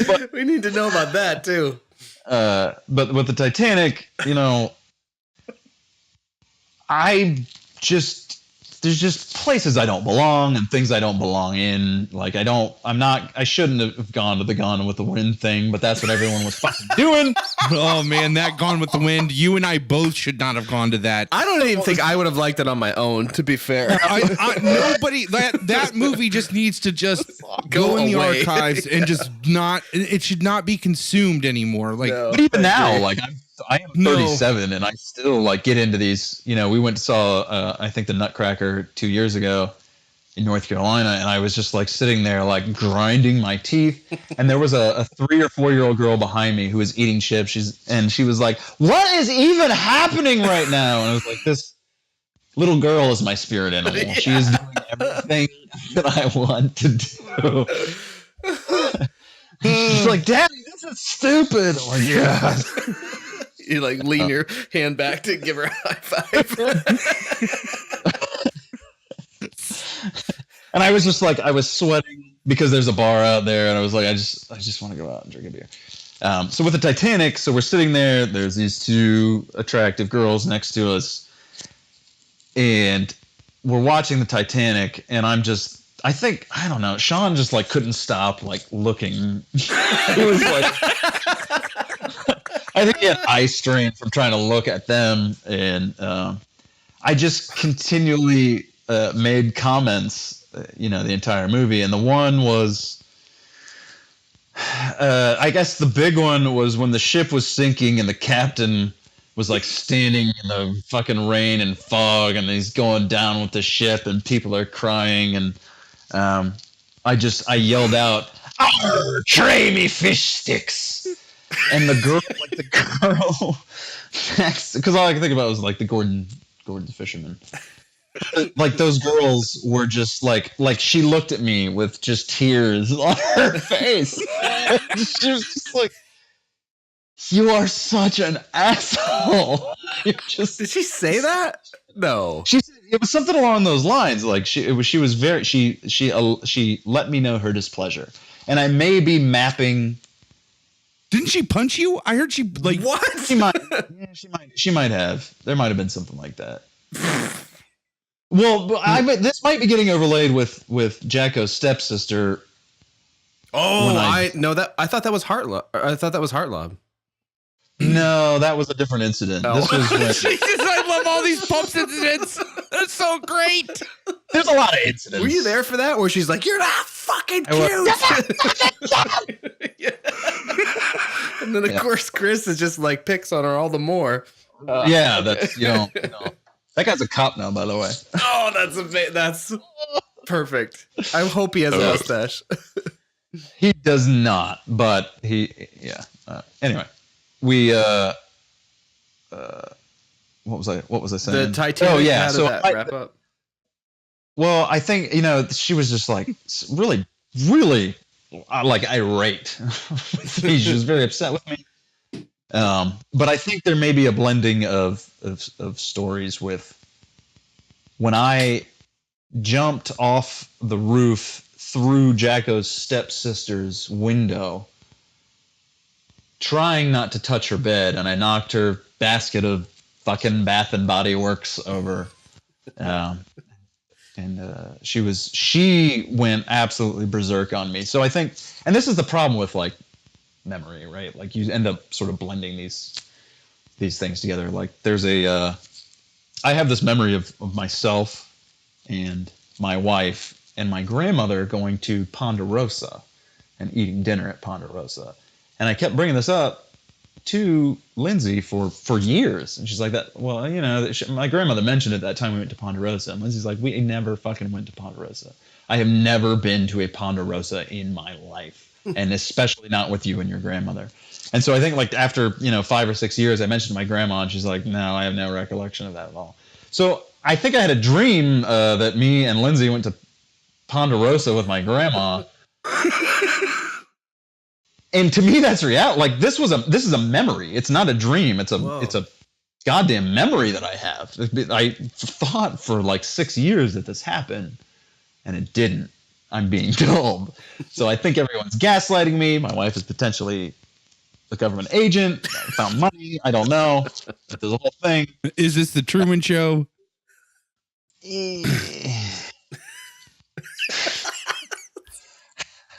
Like, I live in a paranoid delusional fantasy. What I'm saying is, that girl at the Titanic was very upset with me. And that's sort of typically the case. if I'm made to sit in a chair for too long, basically anywhere, somebody's going to be upset at me. Yeah. So. We are counting down the time, by the way. But we got to get to some important business. We have. Oh no, we haven't even got to the cabin yet. Yeah, like, but we're pretty close to that, right? In the timeline. We are pretty. I mean, we're essentially getting there. Like, it just hasn't happened yet because this is. Feel free to edit that tirade down. I really digress there. It's no, it's canon now. I do kind of want to know, when did Jackson leave you and Grams in a deserted road? Yeah. It was very quickly, I guess. We had gone to Worcester, and I think Bauman was there too. We had gone to Worcester, done something, and the entire evening, Crams and I were doing the, like, Jacko. Because he was being a real Jacko at the time. And we were like, Jacko, let us talk. Oh, I vaguely remember this. This infuriated me. Or at least this practice. I don't think you guys did this. You would pull this out on occasion, like if you're really mad at him, the two of you. Right. Yeah. We are a toxic couple. We shouldn't. I forgot about that. I forgot that the two of you. Let us talk to him. That's what you would say. No, to Jacko? they would ask to talk to Matt, not Jacko. Right. Oh, that's Jacko is like, his nickname. Matt is his Christian name. A certain way, it was like, Jacko, we need to talk to Matt. Let Matt out for a second, to reason with him if he was being, I don't know. Yeah, okay. We knew it greatly affected his emotional situation, so we just continually did it. And this night we were coming back, and we were coming back, from Worcester, so it was one of those like dark country roads that we used to take, and we were just in the car, just fucking hammering him with that, and he slammed on the brakes, and he's like shrieking, "I'm not fucking Jacko!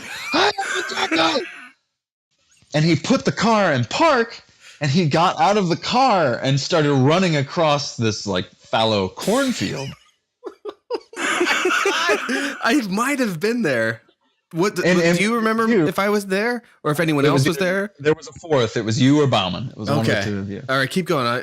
I've dreamed myself into this scenario and Crams and I both are like, this is the best case scenario, and we both leap out of the car and are chasing him across the cornfield like Jacko, please let us talk to Matt. Holy shit! We're so fucking relentless. Totally, just really after it. And I thought, he's gonna collapse in a field. He's gonna have a total mental breakdown. Well, he turned around and ran back to the car and jumped in and shut the door and locked the doors. And I think we made it back, and Crams jumped, I think, on the hood of the car, and Jacko put the pedal down. I do remember this. I was there because I was in the driver's seat, because that was part of it, is you guys would come up from behind him, on either side, and it's just maddening, in his ear, one on each side. And so I also have this vivid, I stayed in the car because of I'm not going down this. I'm not going into field. I'm not running in a goddamn cornfield. The fucking car's still in the middle of the road. No, I got cowboy boots. And so, but I remember I have to student teach in the morning. Exactly. Fuck this shit. I have movies that I picked that they can't carry less about. But I remembered Crams when he got back in and started driving. I have a vivid picture of Crams trying to dive onto the hood. And I think he must have made it, because that's when he started to drive way faster than he should have.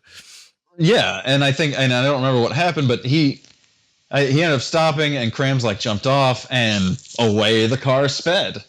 And there was, I'm gonna say it's 3/4 of a mile to a hill, and we were very proud of ourselves.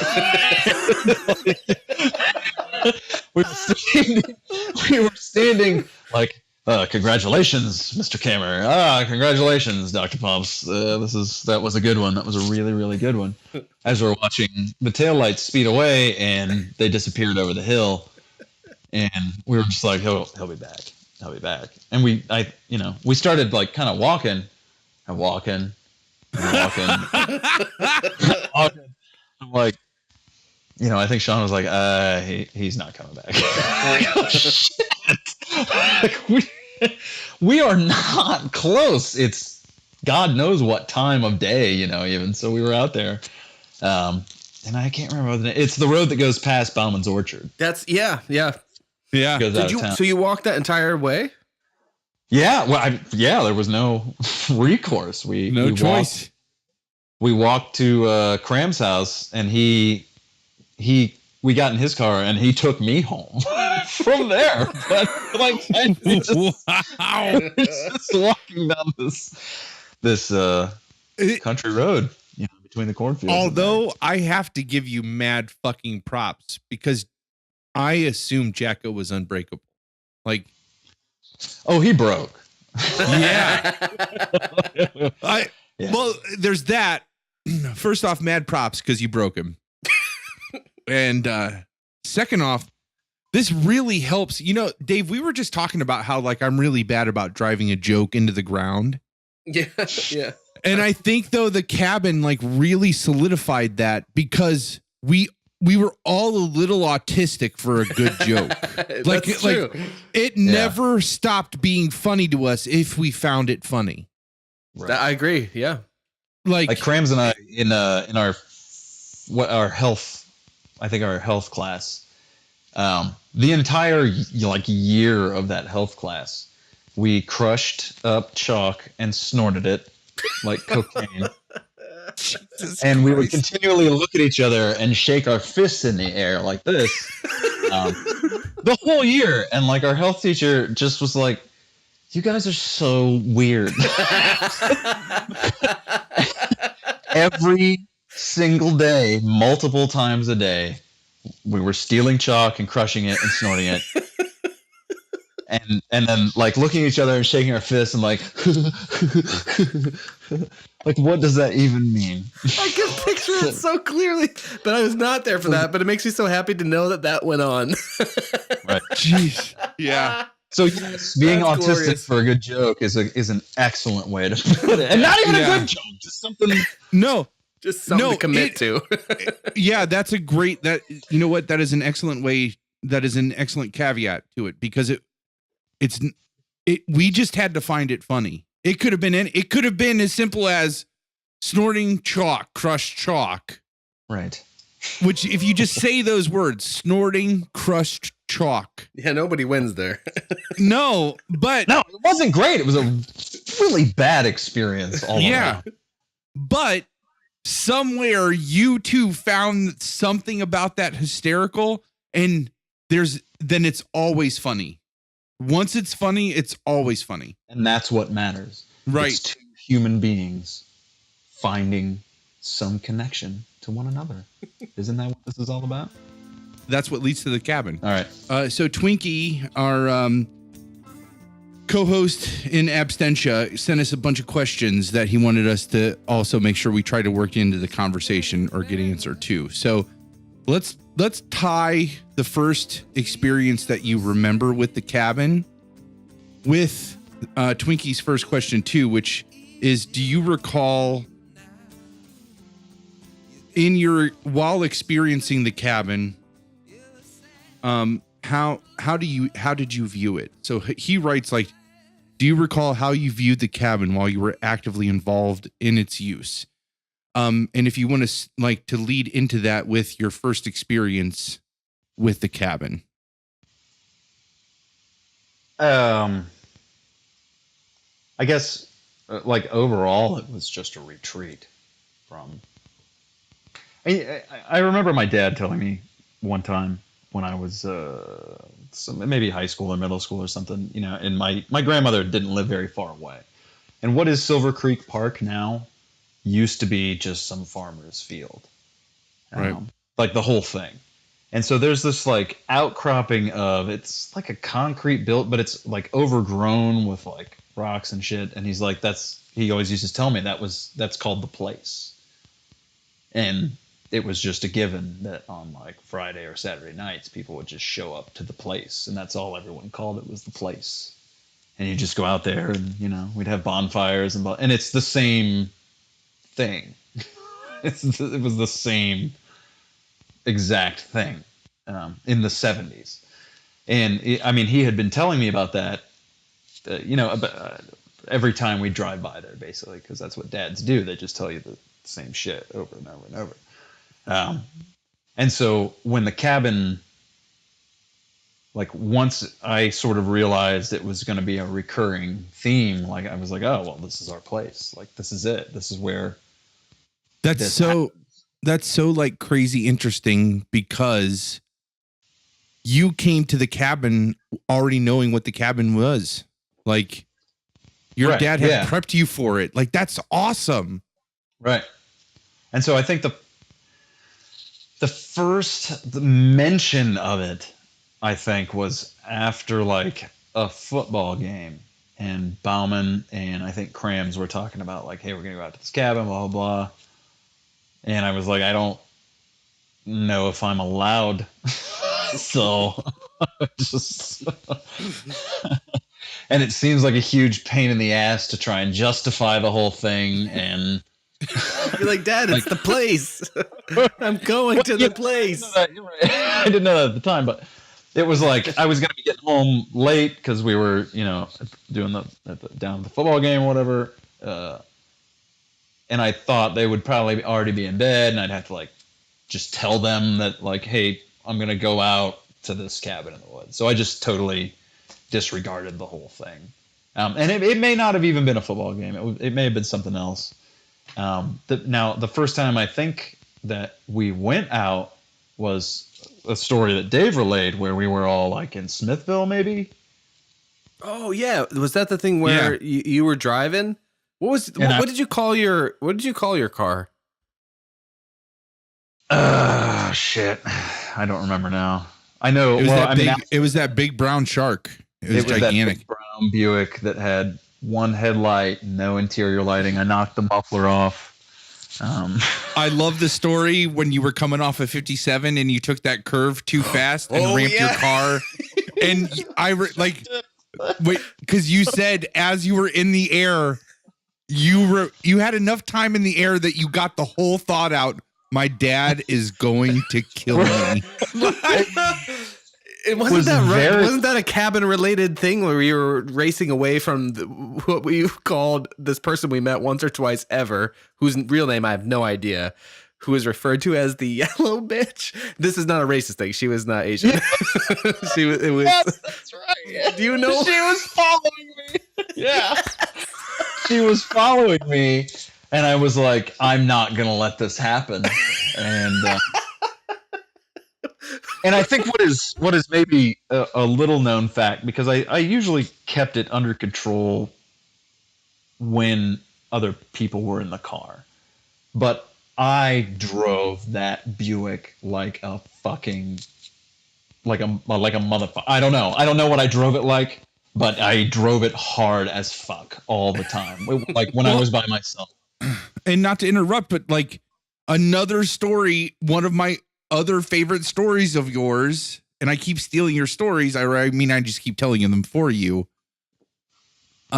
Is when you were coming home from Kmart, you were working at Kmart, and you were coming the back way home from Wadsworth, and just like barreling ass down the road, and you said you saw police lights come over the hill like a mile behind you, and your instant reaction was floor it. Like you just like hammered down and then turned down a side street and whipped into somebody's driveway, killed your lights, and like you just did this. You were telling me this story the day like the Monday after you had done this in biology 2, because you're like, I just whipped it into this driveway, somebody's driveway, and I just like, and your whole body leaned over. You were like, I leaned over. Yeah. And then I saw the cops drive by. And they went zooming by. Like I was Like, that was not an infrequent occurrence. Oh, Jesus Christ. So you have this Buick. So I have the Buick, and the yellow bitch is like following, and I am. Sorry. It's like Sin City, the yellow bastard that would come out 10 years later. Oh, the shit. yellow bitch is following. Yellow bitch is And all I can hear too in my head is Twinkie being like, "Sweet, sweet Buick." It's like the Homer Simpson. You're telling stories about the yellow bitch, and I'm hearing, I'm hearing Twinkie in my ear, and like those dulcet tones, like, "Sweet, sweet Buick." Okay, sorry. That was all just too much for me. Okay. Do you remember where you were before I lost it? I was barreling down Route 57 with my Buick pegged to as fast as it could go, because the yellow bitch was behind me. And I just did not want this to happen. I wasn't going to be the reason that this happened. And so, if you'll recall, to get to the cabin, because I was coming from Kmart. By this happening, you mean her getting to the cabin, or you hooking up with her? Her getting to the cabin. Okay. Oh, That's amazing. see, I'm glad I asked the clarifying Me too. question. Yeah, She was coming to the cabin. That's what was happening. She was coming to the cabin, and she you was were trying following, to ditch her. and I was trying to ditch her. And so if you'll recall, like when you're on Route 57, like you can take that all the way out to the cabin. That's how you get there. Yeah. Yes. Well, I'm not doing that because I'm a smart guy. You see. So I took for Double D. That yellow bitch can't just follow you to the cabin. You're gonna have to catch me. Oh, I spilled beer. God damn it! I'm out of control these last few weeks. I spill everything. It's all over me. All right, go ahead. Sorry. You got beer crotch now. Yeah, I'll do. That's what I'll do for Double D for a joke. Commit. It didn't even land. Fuck it. I don't care. Yep. So you're not bringing the yellow bitch to the cabin, not on your watch. Yellow bitch to the cabin, not on my watch. This ain't fucking happening. So I get to where you would exit 57 to go into Rittman. And man, I just mistimed a lot of things went wrong in my calculation. In all fairness, that curve can catch you off guard if you're not ready for it. Yeah, that's a hard ass turn. And I have made it at some pretty high rates of speed before. But this time it just didn't go as planned. I hit and I knew it. I knew it when I went into the turn that I had hit it too hard. I knew it immediately. And there was because there was always loose gravel there for some reason. Yeah, because of dumbasses like this who hit it too hard. They need it. I hit it too hard, and I just felt like the G's were going all the wrong direction. And I was trying not, and this is where time dilation happened, and I was trying not to overcorrect too much. Yeah. Because I had just put this car in a ditch the previous winter from overcorrecting too much. And so I was trying not to overcorrect, but once I hit that gravel and I felt the back end break loose and start coming around to my left to where I was now headed in a left-hand turn. My rear end was starting to lead the way into that left-hand turn. Oh, so man. I cut the wheel hard to the left to avoid then going down into the cornfield. So I cut the wheel to the left, and I knew that I was sliding, so I wanted to get some traction, so I just floored it again because I thought that would do it. And that's so when far I agree with everything, by the way. Everything and you've done, it was I've not a agreed bad with. plan. No, it's not a bad plan. You lose traction, you got to get the wheel. That's how that works. But I was pointed the wrong direction when I floored it, I was now pointed at that median that divided the north and south lane, and it wasn't like a tall median. It was just a one of those patches of concrete. It's basically so you hit a curb, and so I hit that curb, and I immediately, just from the way everything was wobbling, I knew that all 4 of my tires were off the ground. And I remember very, very like slow motion looking at, because I had no stereo, I had a boombox in my passenger seat at all times that ran on batteries. And that boombox was like at face level in the passenger seat. And I couldn't hear anything but like, I just heard like the faintest hum of the engine, like, because it was running totally on it, because I still had it floored. You know, it was running unimpeded. There was no friction whatsoever. So Which was probably a good thing, because that meant the tires were moving when they hit the ground. Right. And I'm like coasting through the air, and I was like, my dad is gonna fucking kill me. And then it came back, like, it was a total like fourth wall break to just the ethereal body. And when the car hit the ground very roughly,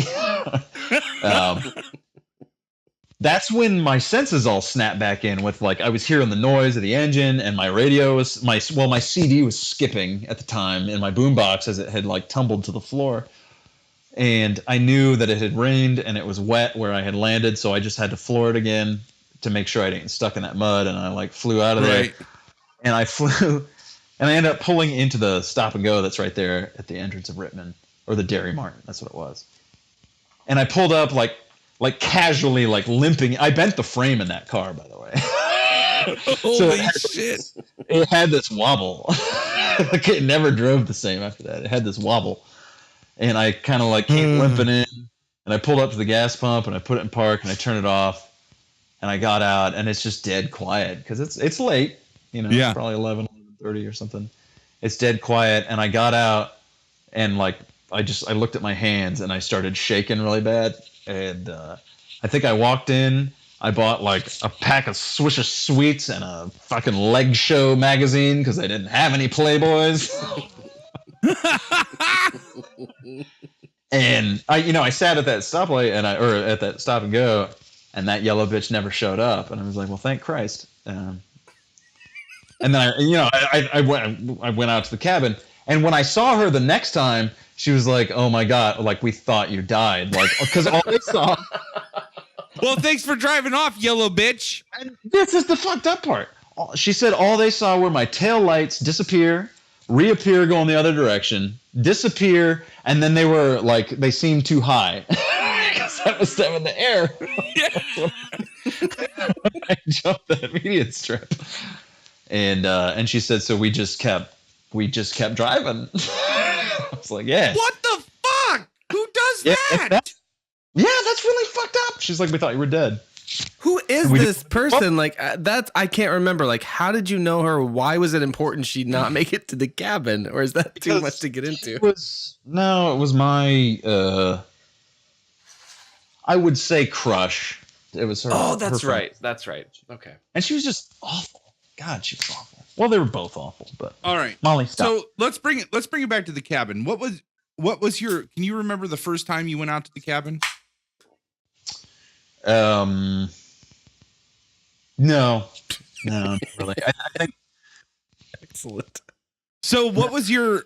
All right. Well, then let's just take a general consensus. So, in all your time spent at the cabin, what was your impression of the? I'm assuming Twinkie's going for the physicality of the space. Like what? Well, just what was your overall impression? What did you take from it while you were there? Friendship. Yeah. In a word. I mean, that's it, right? It was just, we had a lot of fun. I had a lot of fun. I enjoyed being out there. It was pretty integral, I think, to, like, I think this has been echoed, I'm just saying what I think everyone else else would say about it. Where like it was just a very comfortable place to be. Because I think that's closer to what the intent of the question is how you viewed it. So you saw it as like a safe space, right? Yeah, definitely safe space. And we touched on it with like the autism of a joke, how we just ran it into the ground. Phrase. But in the sense though, like that's a very unique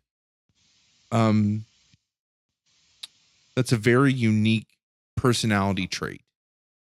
And then to find the core group of the cabin kids, all of us had that same trait. You know, and that's just one example of those unique things that somehow in this little town in the middle of nowhere, there's this group of people that all share this thing. Well, I think a lot of us, for the most part, just didn't really have anywhere else to go. Yeah. And I don't mean like physically. I just mean it is just kind of a bunch of weirdos like snorting chalk and like snorting fucking chalk. Who does that? Damn, dude, like what is that? What? Who snorts fucking chalk? I don't know. And why can I picture so clearly what the two of you look like doing that fish? Oh no, I can totally picture look like fucking Beavis and Butthead is what we look like. And so, you know, it was very like, you know, when I moved, I think to Rittman, I just always had a very outsider type of feel because number one, a lot of people grew up together and everything, and I sort of came in, and it was second grade, but also for me personally, I just sort of I tend to feel like an observer more than a participant in like groups of people, and even like I'm a pretty gregarious person, I guess, and I do interact well with people, but even in that, even still at, you know, however old I am, I still feel more like I'm observing what's happening rather than like being part of it. And so this was like a really radical departure from that. Like the cabin changed that entirely. That was 100% different. Awesome. It was like I felt like we were friends, family, and not that I was just like, not that I was like there for, you know, I don't know, whatever reason, and not like I'm just watching everyone else and what they're doing and how they're interacting, and you know, sort of self-recording my own interactions with people, but we were just having fun and doing cool shit. I still consider it cool shit, although I don't tell anyone about it. Well, speaking of cool shit, like, so are there any memorable, like, what are some big cabin moments you remember? Like, what were big cabin moments for you? Okay. Let's start with. Look at Dave's losing his shit. Why is Dave? I just thought of one that involves. Yeah, like sucks. We guys gonna talk about me? No, I just remembered. I just remembered a cabin story that I learned on this podcast involving pumps that I didn't know about at the time. And so sorry. What is it? But well, let's see what you remember first. No, it's very nice to hear. I mean, I know you're saying that like what you're expressing is the same as other people have expressed, but it's not. You know, everybody has their own experience of everything. And, sure. You know, like I didn't realize before today that I was such a selfish prick in high school, but you need other people to relate their experience to learn that kind of thing. Well, you need your friends to tell you that you're being a fucking asshole. Yeah, like, that's true. Yeah. Well, sometimes it takes 20 years for that. Sometimes. But I know Twinkie was asking some of these questions and especially interested because, you know, he and a few other people like literally built that with their hands, with certain intentions, and then there were other things that happened, and of course in the multiverse, there's the power of titties. Chicks, yes, like, chicks, man, but we can get some chicks. But you know, there's the alternative narrative where we, as a quote unquote group, descend and take over Listen, if there was a documentary on that group of people who built the cabin, we would be the fucking villains. Like there's no ifs, ands, or buts about that. I mean, it would be like the end of Apocalypto, where like, you know, the Mayan dude like runs out onto the beach and there's boats with Europeans and what the fuck is going on right now? Yeah. It's like it would end with a first contact and then they would be fucking eradicated. Yeah. Literally two of the people who built that cabin with their bare hands were one of them I only saw out there twice after we started going there as a group. And the other one of the few times he was there after we started going there was to tell us we were not welcome back anymore. So he was around a fair amount though, and he would be the guy that I'd be like, "That's the student teacher." That's true. That's true. But no, but yeah, I know. So, but anyway, so your experiences are not redundant. In fact, there's a very singular, and that's why we're prodding you about them. Absolutely. Yeah. So I was always very aware that we had taken over, and I was frankly a little uncomfortable about the whole thing. Really? Well, because there were, I always felt we were a little too comfortable there. Yeah. Like we were allowed to use the space by the grace of these people, and maybe we shouldn't have taken advantage of it like we did. That's interesting. And that was always a lingering kind of thought in my mind. Like, you know, this wasn't built for us, but here we are every weekend. Yeah. And so that was always, you know, and obviously I pushed it out because, well, I don't care. But well, yeah, I mean, of course, and at the end, it's like, well, who gives a shit? It was high school, like it doesn't matter, anyways. It doesn't matter at all. No, it doesn't matter. But I mean, that's hugely interesting. Yeah, in hindsight, I can easily admit, yes, we took it over. But at the same time, too, like, because of that, like a direct result of that happening, girls fucking came out to the cabin. And like, you know what I mean? That's right. Like, and Hartzler like got to like hang out with those girls out at the cabin. You know what I mean? Yeah. Like, well, I know at least Logan came down sweaty from the cabin once. I saw that.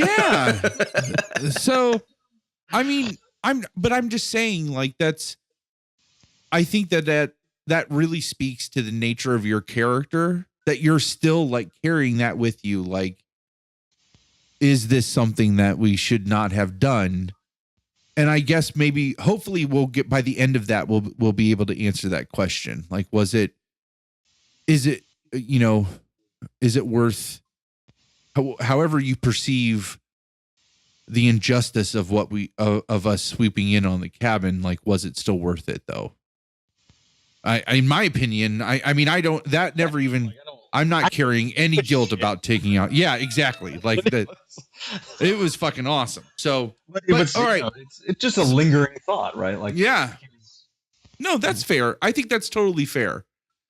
So let's say somebody hears about the cabin and they ask you, well, like, tell me a story about the cabin. Like, what happened out there? Like, if you were gonna pitch the cabin through an anecdote or an event, what would be your go-to? Like, what's the first thing that pops to your head? Like, this is a great representation of the cabin. Running naked through the snow. Running naked through the snow. Oh. In the cow pastures. Wang time, if you Wang will. time. Yeah. You're gonna meet a bunch of guys. You pull your dicks Or out. take your pants off. You're gonna run through the snow. The edge for 3 hours. Every Friday, this goes on. What's happened? Come on out. Time you could spend talking to girls. But you're not. You're naked with dudes.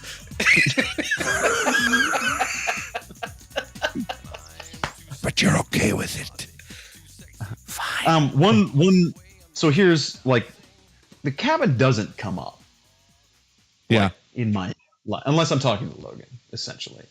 Okay. Every once in a while I mention to Lindsay, but anything I talk about to Lindsay, basically her eyes just glaze over and she's like, oh my God, I don't care about 1999. It's just, oh, but that's so telling that you've talked about it enough that she's like over it. well, yeah, and maybe that's the case. But it just doesn't, I just don't, like, it's just for me. Right. Like, I think, most of my friends that I have here in Columbus right now, aside from Logan, have no idea. Like, it just doesn't come up. And that's not like to shit on anyone. Like, I especially my friend Jordan, who is my closest friend. He knows about all of you individually, and I think he knows that maybe we did this, but it just doesn't. It's just not. Yeah. It's just for me. Like, it's just for me. And I think that's totally respectable.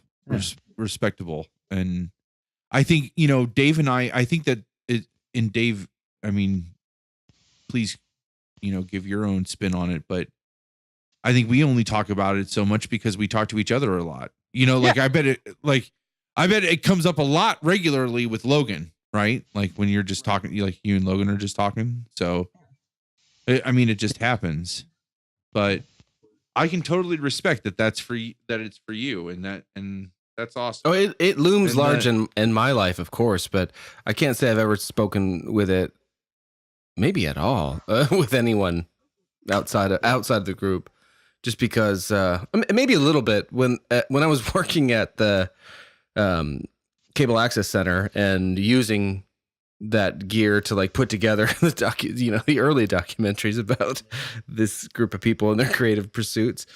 I think I showed, some people saw what I was working on. I remember this guy that he did a track show there. He was a track coach, and he was the one video that we call it the one video, but it's a song. It's a montage to U2's song One, featuring footage from this time in our lives. And he saw it and he's like, oh, this is just like what you do when you're this age.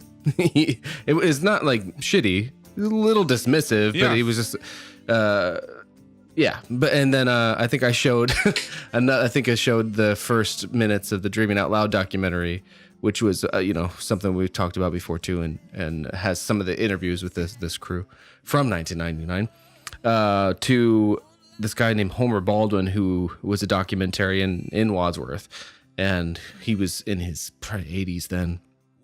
And I showed it to him, trying to get some feedback from a documentarian, and he was just giving me pointers. But those are literally the only two times I can think of ever that I talked about this thing we used to. Oh, I wrote a short story about it. Like, so I would put it in my creative work, but I wouldn't speak about it in a mixed company or whatever. There is one person that I spoke about it with. And at length, and she, anything while I was in Alabama, when I was stationed down there, that you sent me, she saw, because she and I worked nights together, and on Saturdays and Sunday nights, it's just like 9 hours of nothingness. Right. And so, we had plenty of time. So I think, Dave, you had sent me a number of things, and I showed them all to her, and she saw the book and all this stuff, and then she asked me if she could have some of my sperm so that her lesbian girlfriend could then have a baby. She wanted a cabin, maybe. She did, and after showing her all of this, my problem is she didn't even ask to fuck me. She just wanted the sperm. I'm like, well, no. I mean, did you ask, how does it get delivered? No, well, she had mentioned that there was, we could work something out, I think is what she said. I read this. So you were gonna get to fuck her. So why'd you say no? She wasn't my type. Number one. Yeah. And then number two, because she was a lesbian. Yeah, I mean that's understandable. Right, That's, and it was really just it was an. I was 19. Yeah. Oh, dude. I'm just giving you shit. Well, no. What I'm saying is, it seems a little. I don't think that's right. I don't think you should ask a 19-year-old guy for his sperm when you're like 47. Oh, wow, yeah. I got no. It just doesn't totally change the picture. Right. Yeah. It doesn't. Yeah. It's weird. Yeah, that's weird. That's stranger danger. Right. Your life is just like your memoirs should be called stranger danger. I know. Like it just stranger danger. All right. So I know you talked about how one of the lingering currently, like even now to this day, like one of your lingering feelings is just like, was that right? Like us swooping in on the cabin. Like what other feelings do you have now about the cabin? Well, it's just a very memorable, awesome period of my life. Like it dominates my memory in that like entire high school time period. Like I have a lot of sort of individual memories from prior to that, but it is how I sort of define that entire period. Like that's it. It's everything. It is everything. And when I think of even things that did not take place at the cabin, it took place with those people, and we were either there or coming from or going there or talking about it, or we're going to share this at the cabin or something like that. So it was just everything. Yeah. That's so true. That is definitely that era. Yeah, because I think we all had plenty of like side adventures, like me and the Row did all of this stuff, and like me and Jacko had our own adventures in like being Siamese twins and getting in the movie theater, and like me and Krams had these weird late night like trips to where the fuck ever, to Tumbleweed in Worcester, for the person that he was opining after at the time. So there was. I vaguely remember that. Oh, these all need to be explored, but go on. So there's this whole range of like other stuff and like individuals sort of, pairing off and doing all this stuff and forming these other relationships vis-a-vis the cabin. There was so much opining at the time. Like when we were going out to the cabin, all of us were lonely dudes. Except for Logan. Except for Logan, who me and Jacko got play getting a blowjob, and it was. Wait, what? That was broken up a little by the internet, but I did hear a very interesting word. So wait, what? Logan and Jacko was Logan's girlfriend at the time, lived across the street from me, and so. Oh yeah. He was frequently there, and his car was there, and Jacko was frequently at my house. So we were just like hanging out at my house, filming some random piece of shit video while Logan is at his girlfriend's house across the street. And I think one night he and I just worked each other up into some madman frenzy, and we took 5 to 10 5-gallon buckets in my backyard and filled them with pine cones and walked across the street, and we're just dumping pine cones into Logan's car. Just like this is what you get for getting a blowjob, asshole. We didn't know that yet. We were dumping the pine cones in and like going back and like knowing goddamn well that he's in there doing God knows what. And I think we saw movement in the front room, which was like their computer room, in the house. And I don't know, one of us, either way, we were peeping Tom. Stood at the window because there was like a slit in the blinds, and we were looking through, and Logan and her were just like hanging out, and like they came in and they were hanging out in there for a minute, and she got up and went and closed the door to that room, and I was like, oh no. This isn't good. Abort! No, there was no aborting. No. And so she took her pants off. And that, I think, is where both, Jacko and I were like, this is getting weird. And we kind of looked at each other, and we eventually, after seeing just a little too much, we egressed out of that situation. And I don't even know if Logan knows this or not. No. Surprise, Logan. Yeah. Surprise. Fuck Logan. This is what Logan was up to when we were all opining for like years. That's true. Years. That is awesome for him too. So unfortunate for the both of you, and 3 kind of upsetting to me now. It's. I mean, and I'm sure Jacko and I were both like probably in full camouflage. Like it could not have been more strange.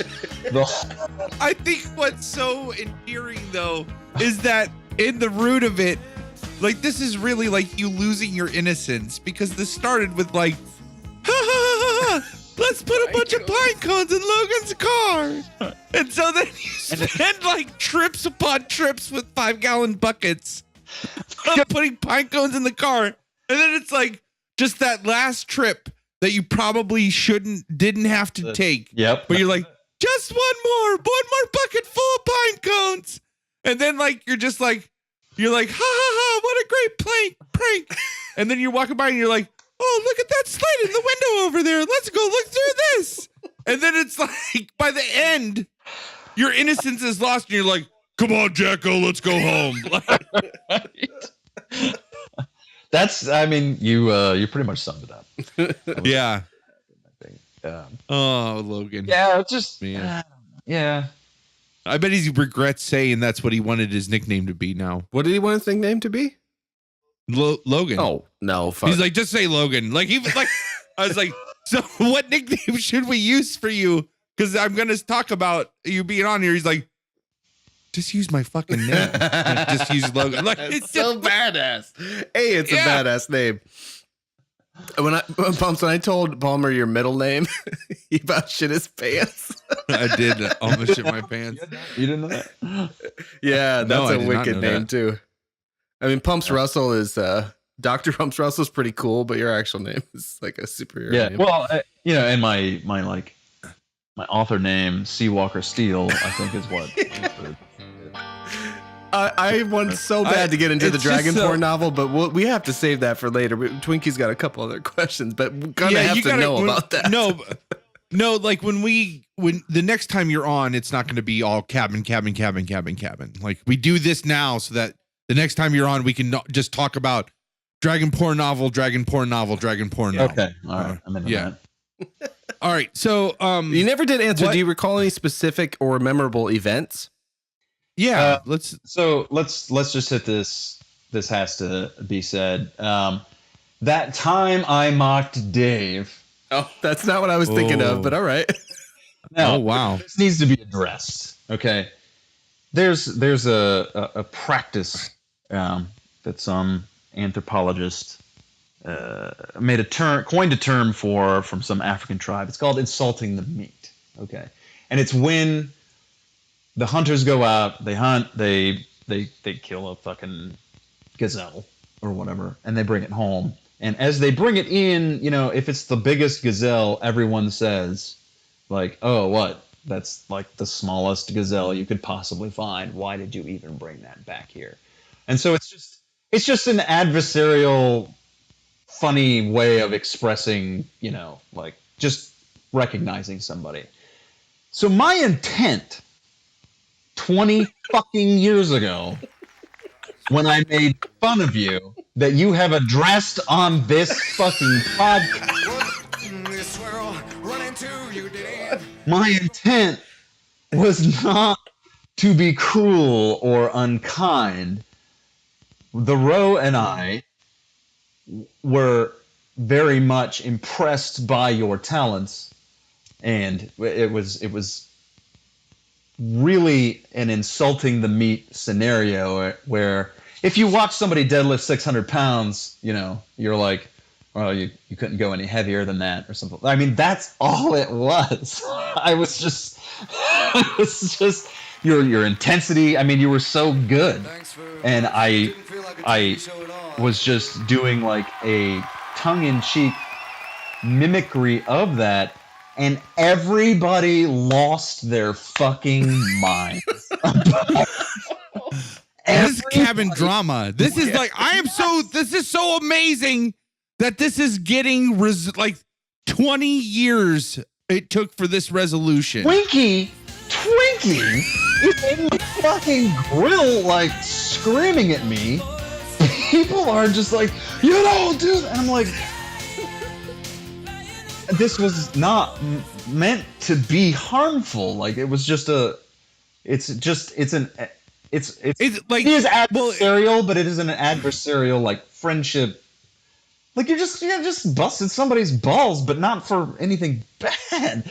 And so, but everybody went nuts, and like 3 hours later, Bowman was like, David's really mad at you. I'm like, I don't know. He's like, he leaned up against a tree, and he was like, that sucked. You know, and it was actually the Row who, and I sort of had this inclination that I shouldn't do it, because Nick and I were doing it all the fucking time, like outside of your presence. But so much worse. I mean, we were totally mocking you all the time, and it was just the two of us. All the time. But we did it. We did it. Like Nick and I went to.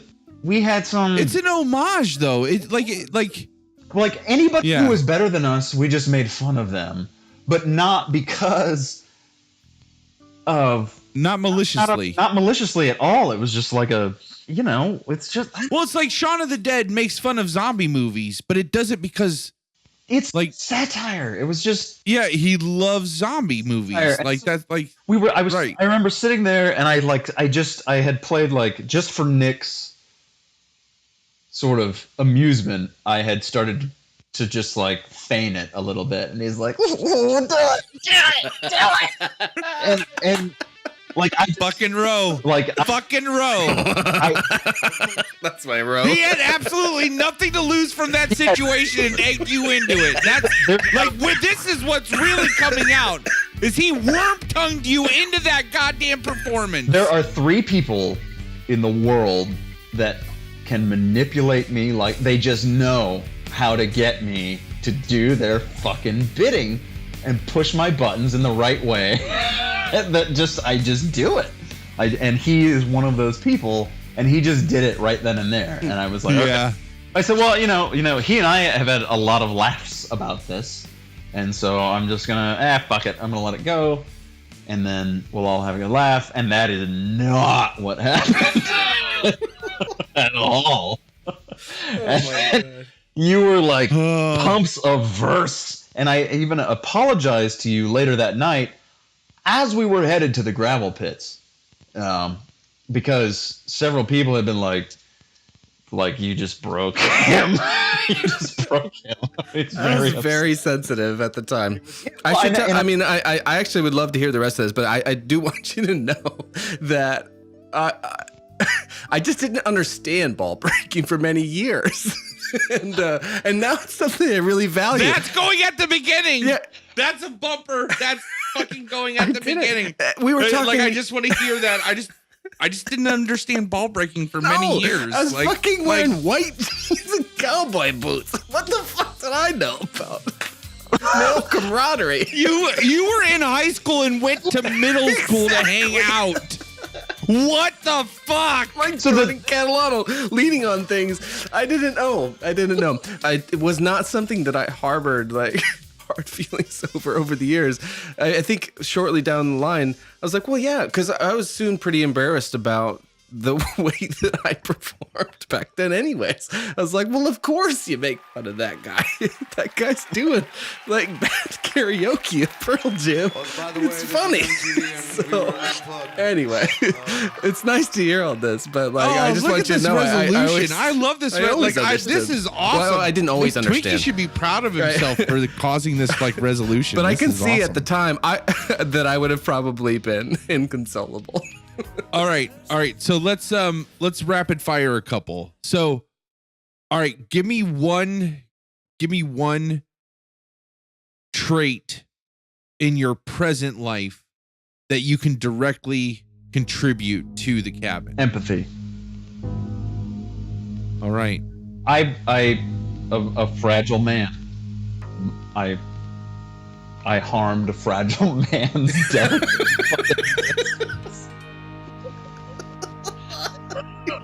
You're like, I love it. And The look, the like sideways look. Oh shit. but it's an understanding of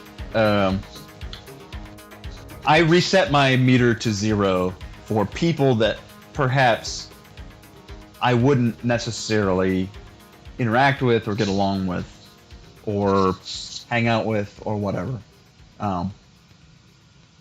Everybody that I come in contact with gets a zeroed out reading. Like, let's just bro. That's all I want. I just want to bro.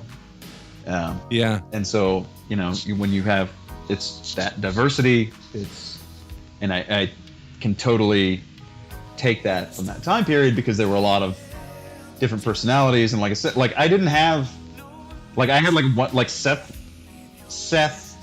Rock was like my one friend for a really long time. Like basically I moved to Rittman and then that was it.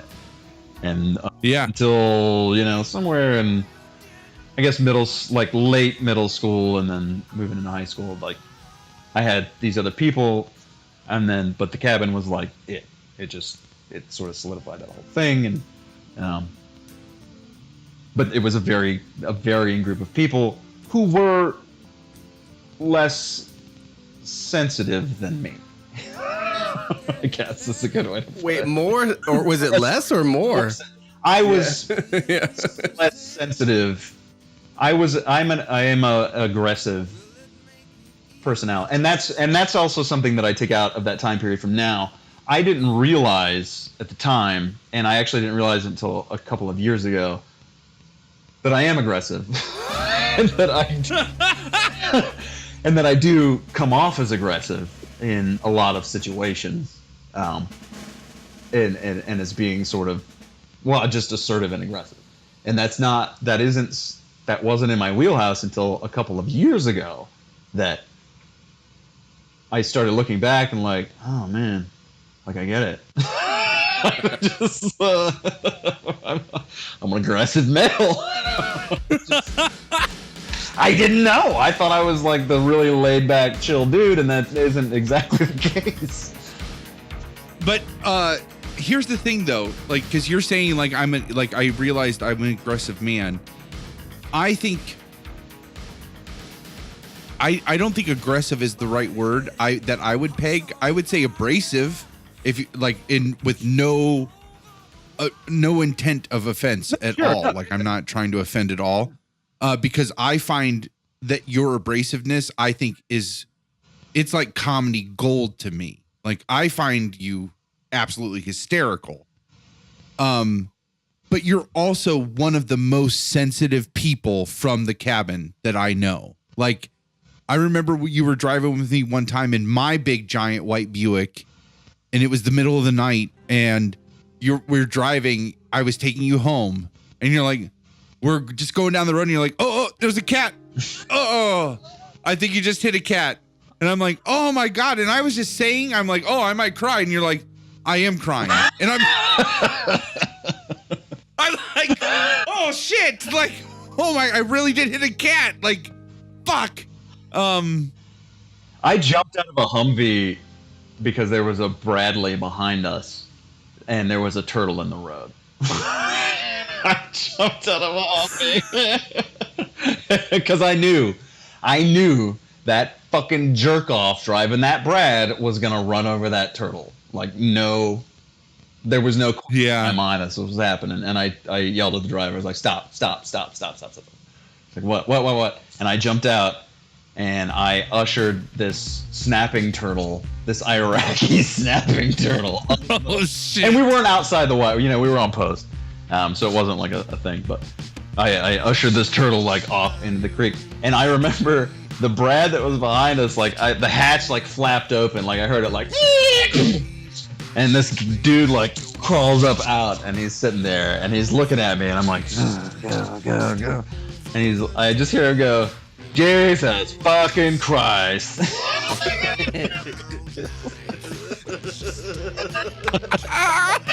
And I was just like, I was like, I don't give a shit. I'm getting this turtle out of the road because your dumbass is gonna run over it for no fucking reason.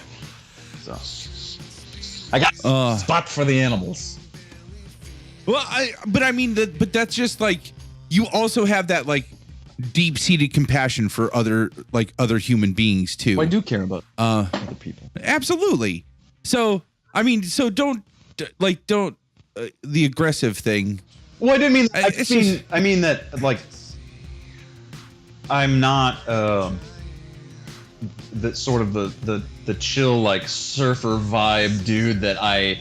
In my head, that's how I was, and that's okay. I got it.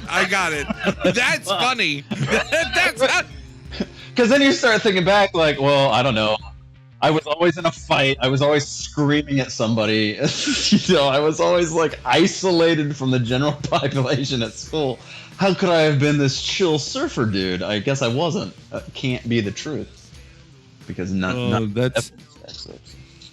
That's awesome. Palmer, why did you I know there's a couple more Twinkie questions, but Pumps, just so you know, I'm fighting a lot of bro urges, like where the Bloodsport theme is going to come on. I'm trying to keep it together here. But I saw Bloodsport in 1987 in the theater. I know that. I know that about you, and that's one of the many things I love about you. You saw Bloodsport in the theater? He's the that's only awesome. one who could say that among us. Yeah, that is awesome. So my great. dad took a 7-year-old to the theater to see Bloodsport, and it was amazing. I saw Iron Eagle when I was like 4 or 5, like before my dad went to jail. Like he took me to see Iron Eagle. Amazing things in that sentence.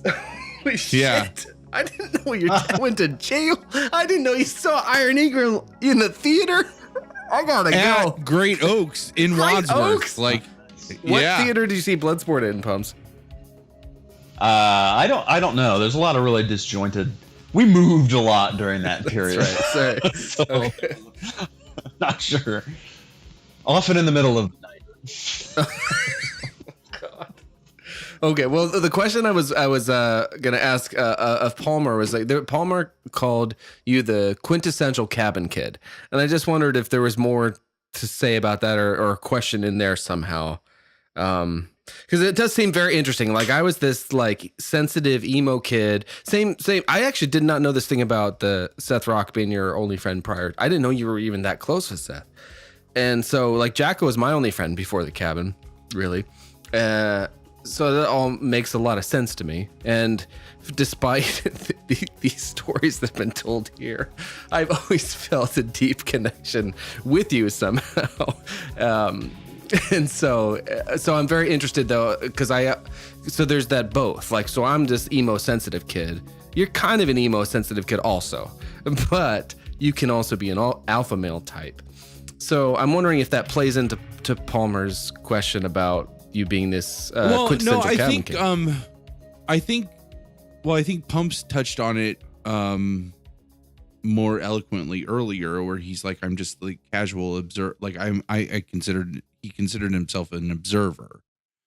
And I just meant like, when I said that, I would like, first off, like Pumps is always like, in my opinion, in some of the best cabin stories, like Pumps is always one of the major players, like, or not even major players, just like is there even, you know, like, so I think that while the cabin definitely let you pumps like come out of that observer role, though I still think though you just had this, I just remember you always being on the periphery. Like there was always like more dominant personalities, which is funny considering it's pumps, because like I consider you to have a dominant personality, but you were really good at like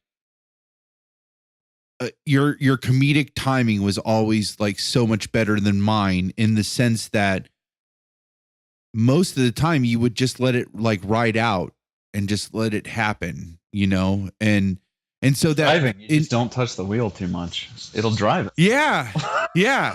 So I, like, as you were asking your question, Dave, I came like, this is the way I would break it down, is like, if there was a cabin movie, I would say Pumps would be like the narrator, and then all of the rest of the cabin kids would be like the major players, not the major players, but like those dominant, those like personalities, you know, but it would all be told from like Pumps's perspective, because I just feel like he was always on the periphery, if not one of the like main characters of what was the shenanigans going on.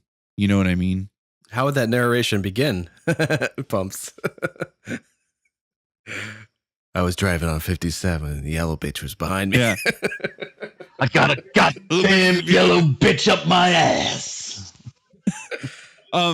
Side note though, about Route 57, as the first time I was taking Ash down 57, I pointed out the thicket that the cabin used to be in, because it's not there anymore. And then I said, and then directly across the street, do you see that gravel pit over there? And Ash is like, yeah. And I was like, do you see that crane that's on the edge and how it like overlooks the gravel pit there? And she's like, yeah. I was like, Pumps shit off the end of that. He climbed, like he trespassed into the gravel pit, climbed up the crane that overlooked the gravel pit, and shit off the end of it. That's what he did. That's what I was laughing about earlier. Off the end of that crane. What a fucking bunch of idiots. There's a trespassing chapter in the book. That was a regular thing. I wish there was that picture. Oh my god. That's and you know, it's funny. We trespassed in places that you get shot for trespassing in. Well, that crane. What a dangerous situation. Yeah, that was fucking high off the ground. Like, how many feet would you approximate? It's high off the ground if it was just the crane, but then it overlooked a 300-foot deep gravel pit. It doesn't matter after like 100 feet. It doesn't matter how deep it is. No! The result is the same. It doesn't matter. It would have been a long... That turd stood no chance. I heard it like...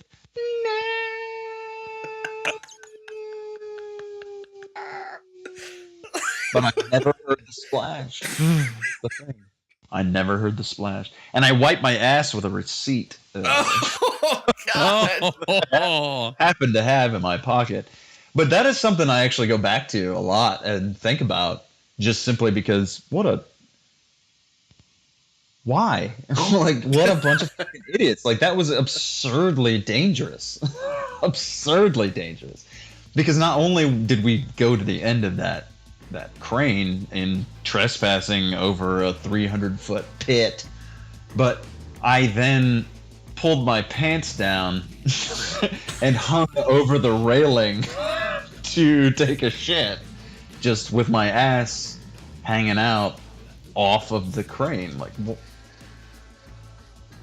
I want to slap Max right now because of something I did. Adult human face. Shit like that. And then we got chased by llamas. On the way back from that, we got chased by llamas. Oh, alpacas. Sorry. I'm surprised you never got chased by Peanut in all the times that you went into the gravel pits. Like, yeah, I would not do again. I guess I'm glad I did it because apparently it's a very affecting story, but I'm not glad I did it for like just a personal, like what. Well, Ash's reaction when I said it, she was like, "Whoa!" Yeah. Like she was impressed. Yeah, she was thoroughly impressed. So I'll have to remind her that the pumps that was on tonight was the pumps that shit off the end of the cab. And what's funny is that's remember that. not the most dangerous situation I've been in my life, but it is. No, it's not. It does stand out more so than and it's always there. Like, and maybe it's because of heights. I'm not crazy about heights. I'm not like afraid of heights necessarily, but just I don't know. The conditions are all. It's dark. It's probably windy. I don't recall. A bunch of fucking idiot kids at 1 a.m. and a crane over a gravel pit. Shit, man. Yeah. Before we rapid fire the Twinkies final questions, I want to. So the place your dad told you about the place, was that prior to the cabin, and that was after, and you put it together? Prior to the cabin. No, that was prior to the cabin. That was I was probably in middle school, I think, when he was talking about it. Did you put it together? Yeah, like did you associate that when you were out there? Once, I think once it became apparent that this was like becoming sort of a regular thing, like that was, oh, okay, this is what happens. Like, this is my place. This is my place. Yeah. And that's why I think, my dad was somewhat reticent, I think, because of his life in, he knew he had to let me like go out and have friends and like do shit.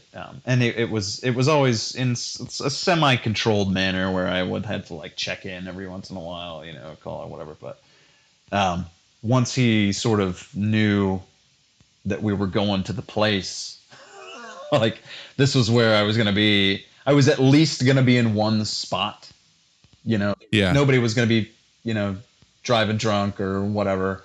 Like that was it. That was fine. It was was an immediate, like, you have a 10 o'clock curfew too. I don't care what the fuck you do. Yep. Where are you going to be? Well, we're going out to the cabin. We're going to go see a movie and then we're going to go straight out to the cabin. Coolio. And that was it. Like that was end game. So talking about the driving drunken stuff, because we've touched on how, alcohol and drugs, they happened, but they were not a regular thing at the cabin. No, I drank like 2 beers out there. Yeah. So for your dad, for the place, was it dry like that too, or did they party out there? Man, it was the 70s or earlier. Yeah. Than that, I guess. So you're looking at probably 60s. Really. I find it really unique that we did not party like that. So no, that I would assume for not being like totally Asperger's people, and a place where like nobody's driving. Nick could go buy fucking beer any day of the week because he looked like he was 37 years old. Yep. That's so true. And Dave looked like he was 32. Yeah. So he was like, and Hartzler, forget about it. 40. Yeah. I know. And like the three of you could have opened a bar. Like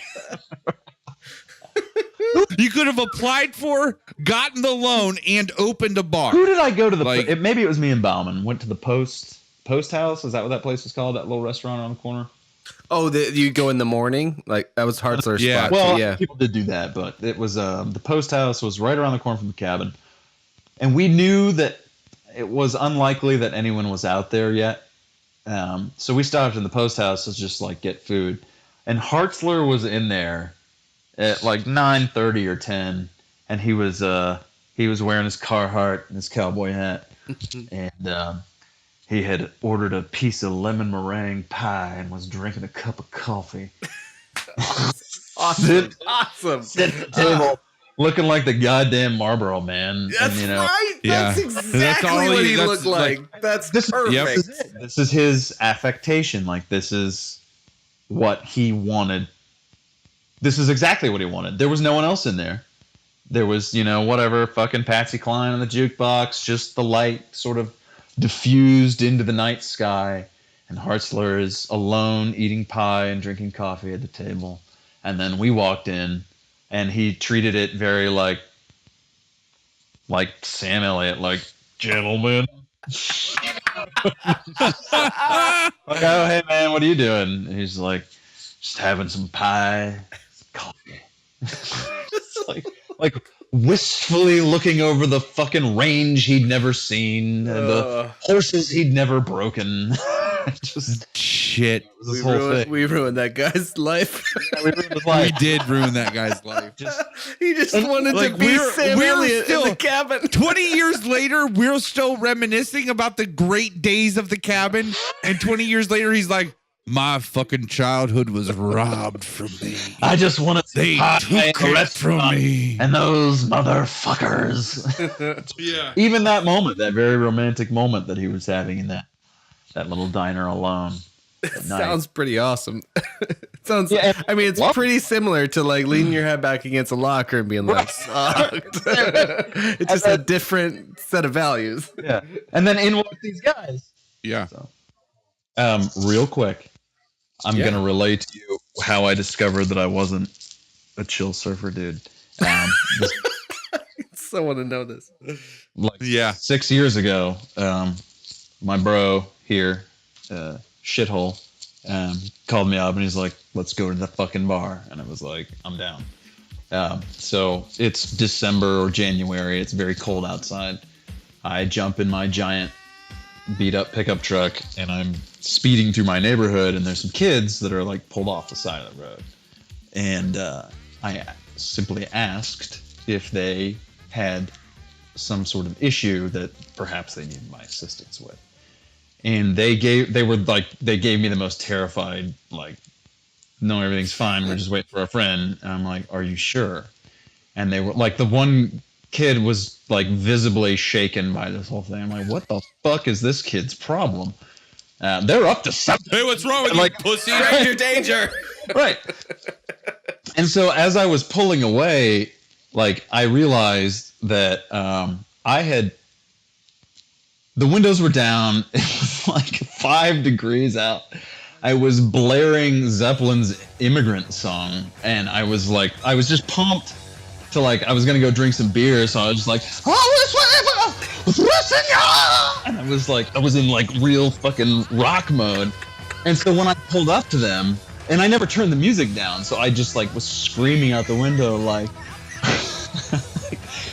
Of course you didn't turn it down. And I had already had like 3 beers, so I was already, I was a little red-faced, I think. I was like, whoa, is everything fucking okay? And I really meant nothing by it. I was really genuinely concerned. And I was pulling away. You guys need any fucking help? And I was pulling away. I was like, man, I would have shit my pants. I really started assessing the situation, and then I was telling Shithole about it, and he's like, dude, you're a big fucking dude in a giant beat up truck, blaring Led Zeppelin, aggressing kids, like screaming at kids. He's like, you got the haircut and everything. I was like, oh shit. Okay, so that's awesome. Well, and I started applying that's pretty filter epic, to the rest. Like, as I went back in time, I was like, oh my god. I am aggressive. I'm aggressive. And Bud's on the sidelines is like, good job. I'm aggressive and I can fucking punch somebody over it. I gotta close my window. I'm screwing it. It's 11:13. Shit. I know. I'm gonna get the fucking cops called on me. Sorry, we kept you so long. So this is number 3, and there was several parts to earlier questions. Yeah. Twinkie asks, actually has 2 3s. I like this. This is number 3, the second number 3. Did the cabin help shape any political / social / religious views for you? Big one. No.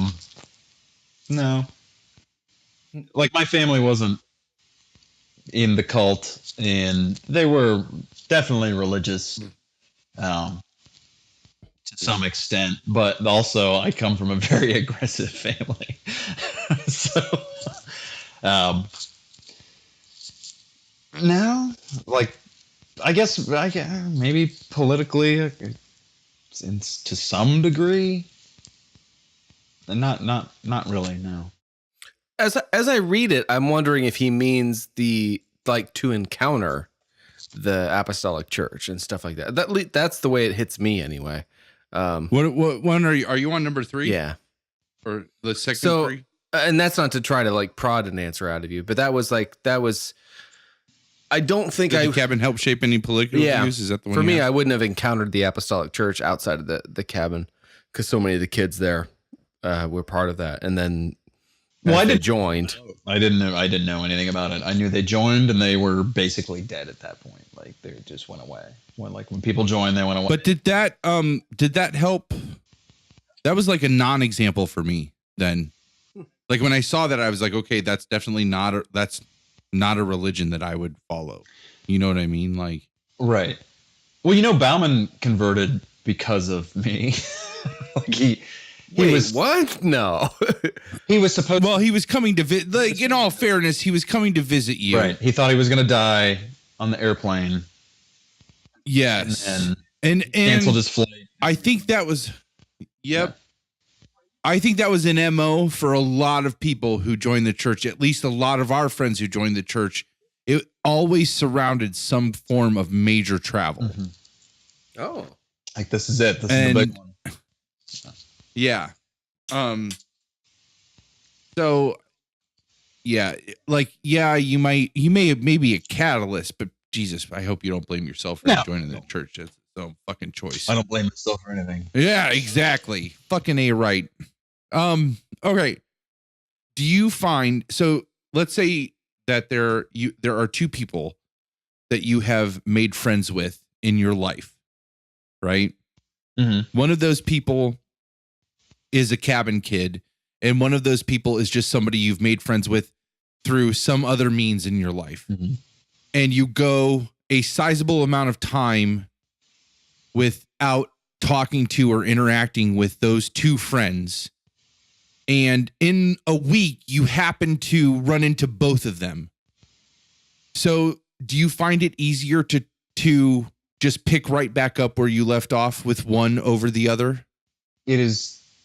My situation is unique because the military forms there's a whole different thing. Absolutely.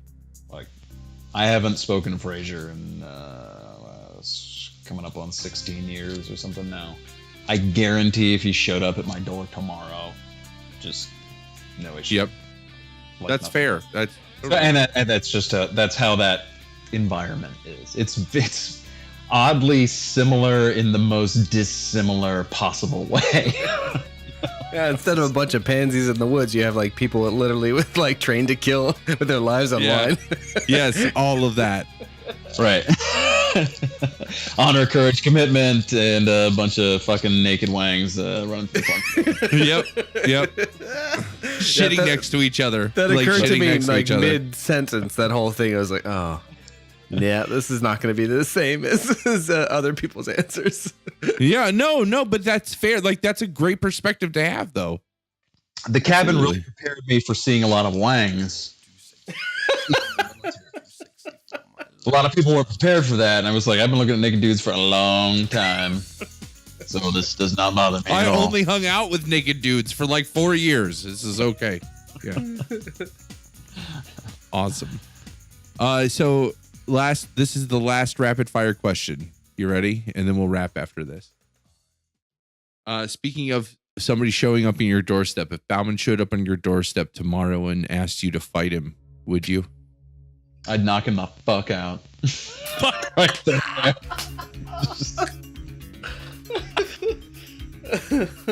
Oh, that guy wanted to fight everybody, man. Yeah. And then do heroin with them. Right, yeah, he didn't want that. Yeah. He didn't want that.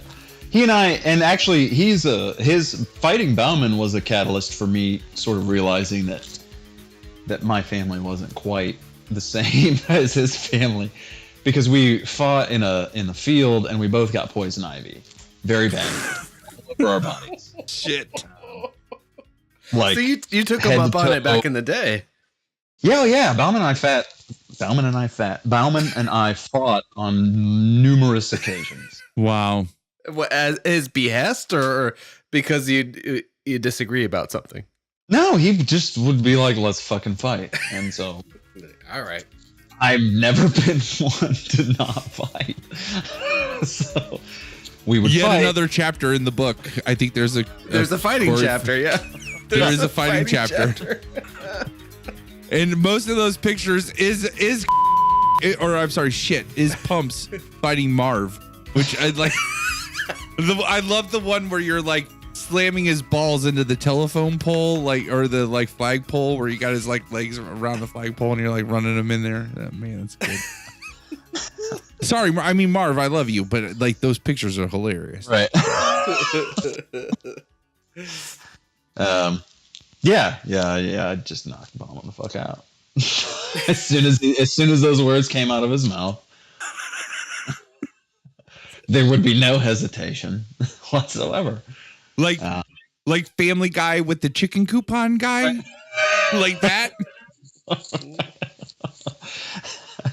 Because and this is what I was getting at. So we both had poison ivy from this brawl, and we had it all over our faces and in our eyes. And his parents took him to the hospital and gave him steroids. And my dad brought me some industrial soap that they used to wash the front loaders with that had acetone.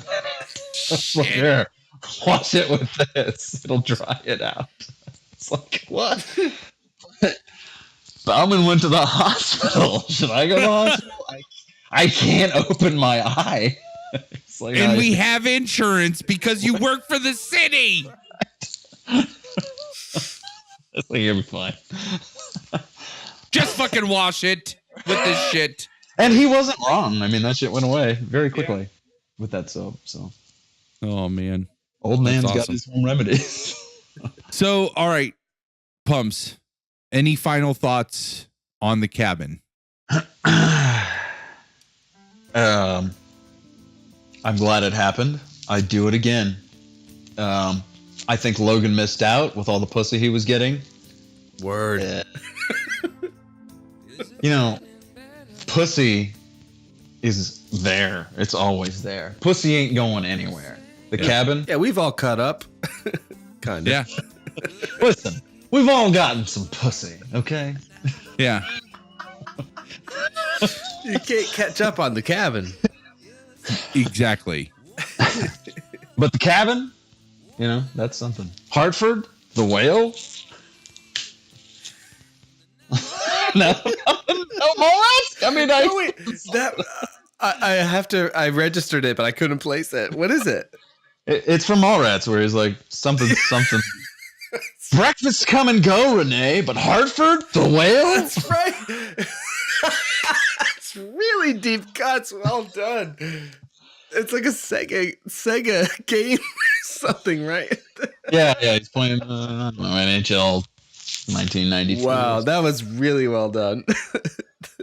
But yeah, the time invested. You're also the reason why I got turned on to Kevin Smith pre-Dave. It's because of you. Also, I was chasing Amy, but well done.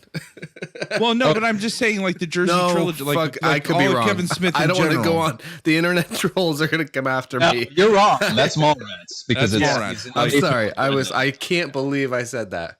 I wanted to. Breakfast. Yeah. No, but here's what's funny was, so this is my last Pump story, and then we'll wrap it up. Sweet fucking Christ, you knock it off. She's hitting him in the head. Sorry, last Pump story, go. So Pumps, I spend a year in biology 2 with Pumps talking about the Jersey trilogy and Kevin Smith. And I finally go down to Hometown Video to rent Clerks because it's the only video store in town that has it. And I ask about it. And your boss, Dave, because that's the video store I was you like worked that. at. I was trying to think if that's the one I worked at. That's the one you worked at. Your boss is like, no, we had Clerks. Nobody ever rented it except this tall kid. And so he bought it. We put it on. And so like, Really? he like totally sold this movie for a year. And I go to finally rent it. And he bought the like only copy that existed in Rittman of it. That's fantastic. Yeah. So. Wow. Awesome. Yeah. So. Sorry, bud. It has been an absolute pleasure having you on. As any other cabin kid who might be having to catch this, you're always welcome back. Or James Love or Kurt. Or James Love or Kurt Lambert. Like, we would love to have you guys on here. Let's go. Not to diminish Pumps. Pumps is in a category in and of himself. Yeah. So. Thank you for and just on. know that any future appearances, like, it will not be centered around the cabin. We kind of like, I like that we established this. We get this out of the way the first time. So the rest of the time, we don't have to like, just like bro out and cry over like your spat. Because we already gave a 4-hour fucking episode to it. So. Right. Yeah. And I'm, just for the record, I'm not going to fucking cry over anything. I know. Unless I hit a cat. Unless you're riding with me and I were to plow through. And at this point, actually, you know, I've had one of my cats for 16 years now, by the way. Pretty fucking sick of cats. Oh, really? Just kind of done with the whole cat thing. Don't cry when I see him anymore. So. All right. That's good. Good to know. Yeah. Well, I hope you come back regardless. It was an absolute treat having you on here. Yeah. I like talking to you guys. And drinking these drinks. Titty drop. r/titty Thank drop. you for sharing that. Yeah, I got to look into that. Oh, man. Titty drop. You got to go on that. That's like, Titty drop, dude. my new one, though, my new favorite is Hold the Moan. That one is spectacular. Like MOAN? Yeah. It's r/hold the moan. Jesus. All right. I got to go. Yeah, it's really good. So. Twinkie, I hope we did your questions justice. I took a little bit of a liberty on a couple of them, but I think we did pretty good. I'm very satisfied. Yeah. Thank you for airing that one. So I'm sorry to throw you in. I never ever thought you'd listen to. Glad to know it wasn't malicious way back when. You never thought I would listen? No. Well, yeah, because why would I? But I would. And you did. And I did. And I enjoy it. I enjoy it. What episode are you on right now? Like, let's talk about us. Let's hear. Oh, dude, I've heard them all because this has been my commute. I've listened to yeah. episodes. Oh, man. That's so true. Jesus, is that true? Yeah. I actually, 40% of my commute is spent on a 1 mile stretch of road. I did the math today. Oh my God. That's so unacceptable. Infuriating. It is infuriating. All of Columbus is a fucking nightmare. 1/3 of my commute takes just as long as 2/3 of my commute. Yeah. And that 1/3 is the diagonal stretch across Columbus. Yeah. Oh, yeah. I'm going from basically like High Street to 71. And I get there by some back roads and it ends up being 1 mile. It's 1 mile of road. And I just watch the light go from green to red to green and I don't move. And I'm yeah.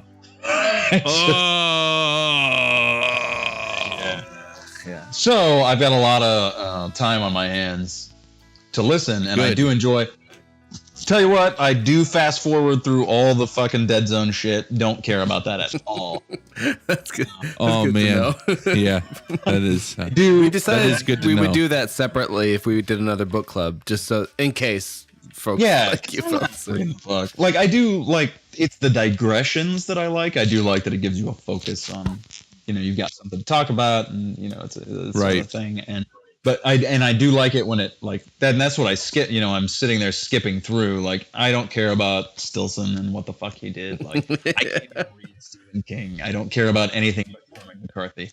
I read The Road. I already listened to The Road. I've got I listened The Road. to that in Hawaii. That's The Road is fucking child's play compared devastating. to Blood Meridian. Yes, sir. Oh my God. I fucking love that book.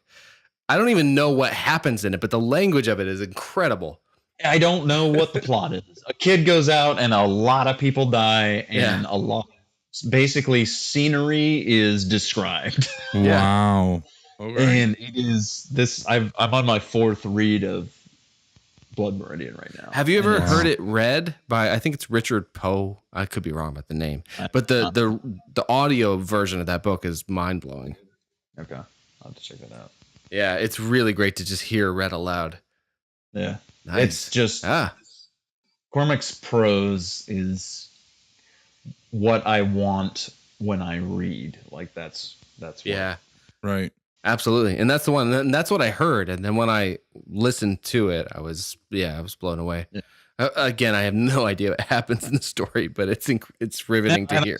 It really isn't. There is not a cohesive plot. It's basically the kid just goes out and all the shit happens, and that's it. Like, there isn't like it's very non-traditional in that sense. Like No Country for Old Men has a defined. Yeah. Right. But go to audibletrial.com/LWSD. Read free audiobook. Get Blood Meridian. Change your life. All right, gentlemen, it has been absolutely awesome. Pumps, thank you so much for joining us. Again, you're welcome back anytime, dude. Anytime. All right, take care, sir. Love you. Love you too. All right, love you guys.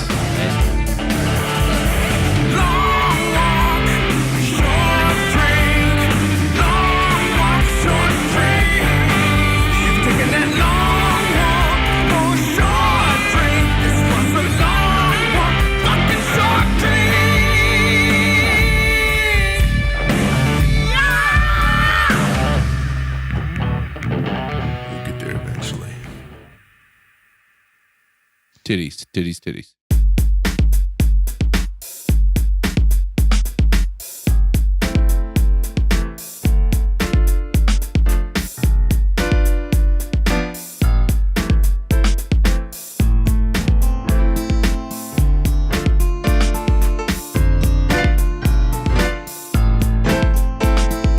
Catherine Zeta-Jones, she deeps beneath the lasers.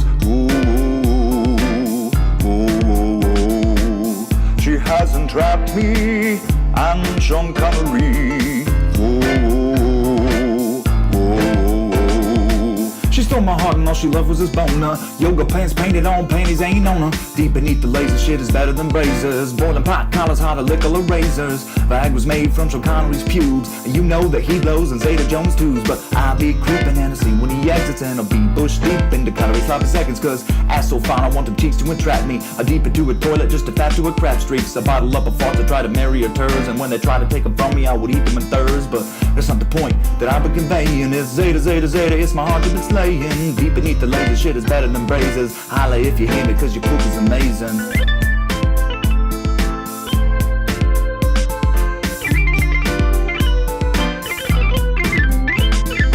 Catherine Zeta-Jones, she deeps beneath the lasers. She hasn't trapped me and Sean Connery.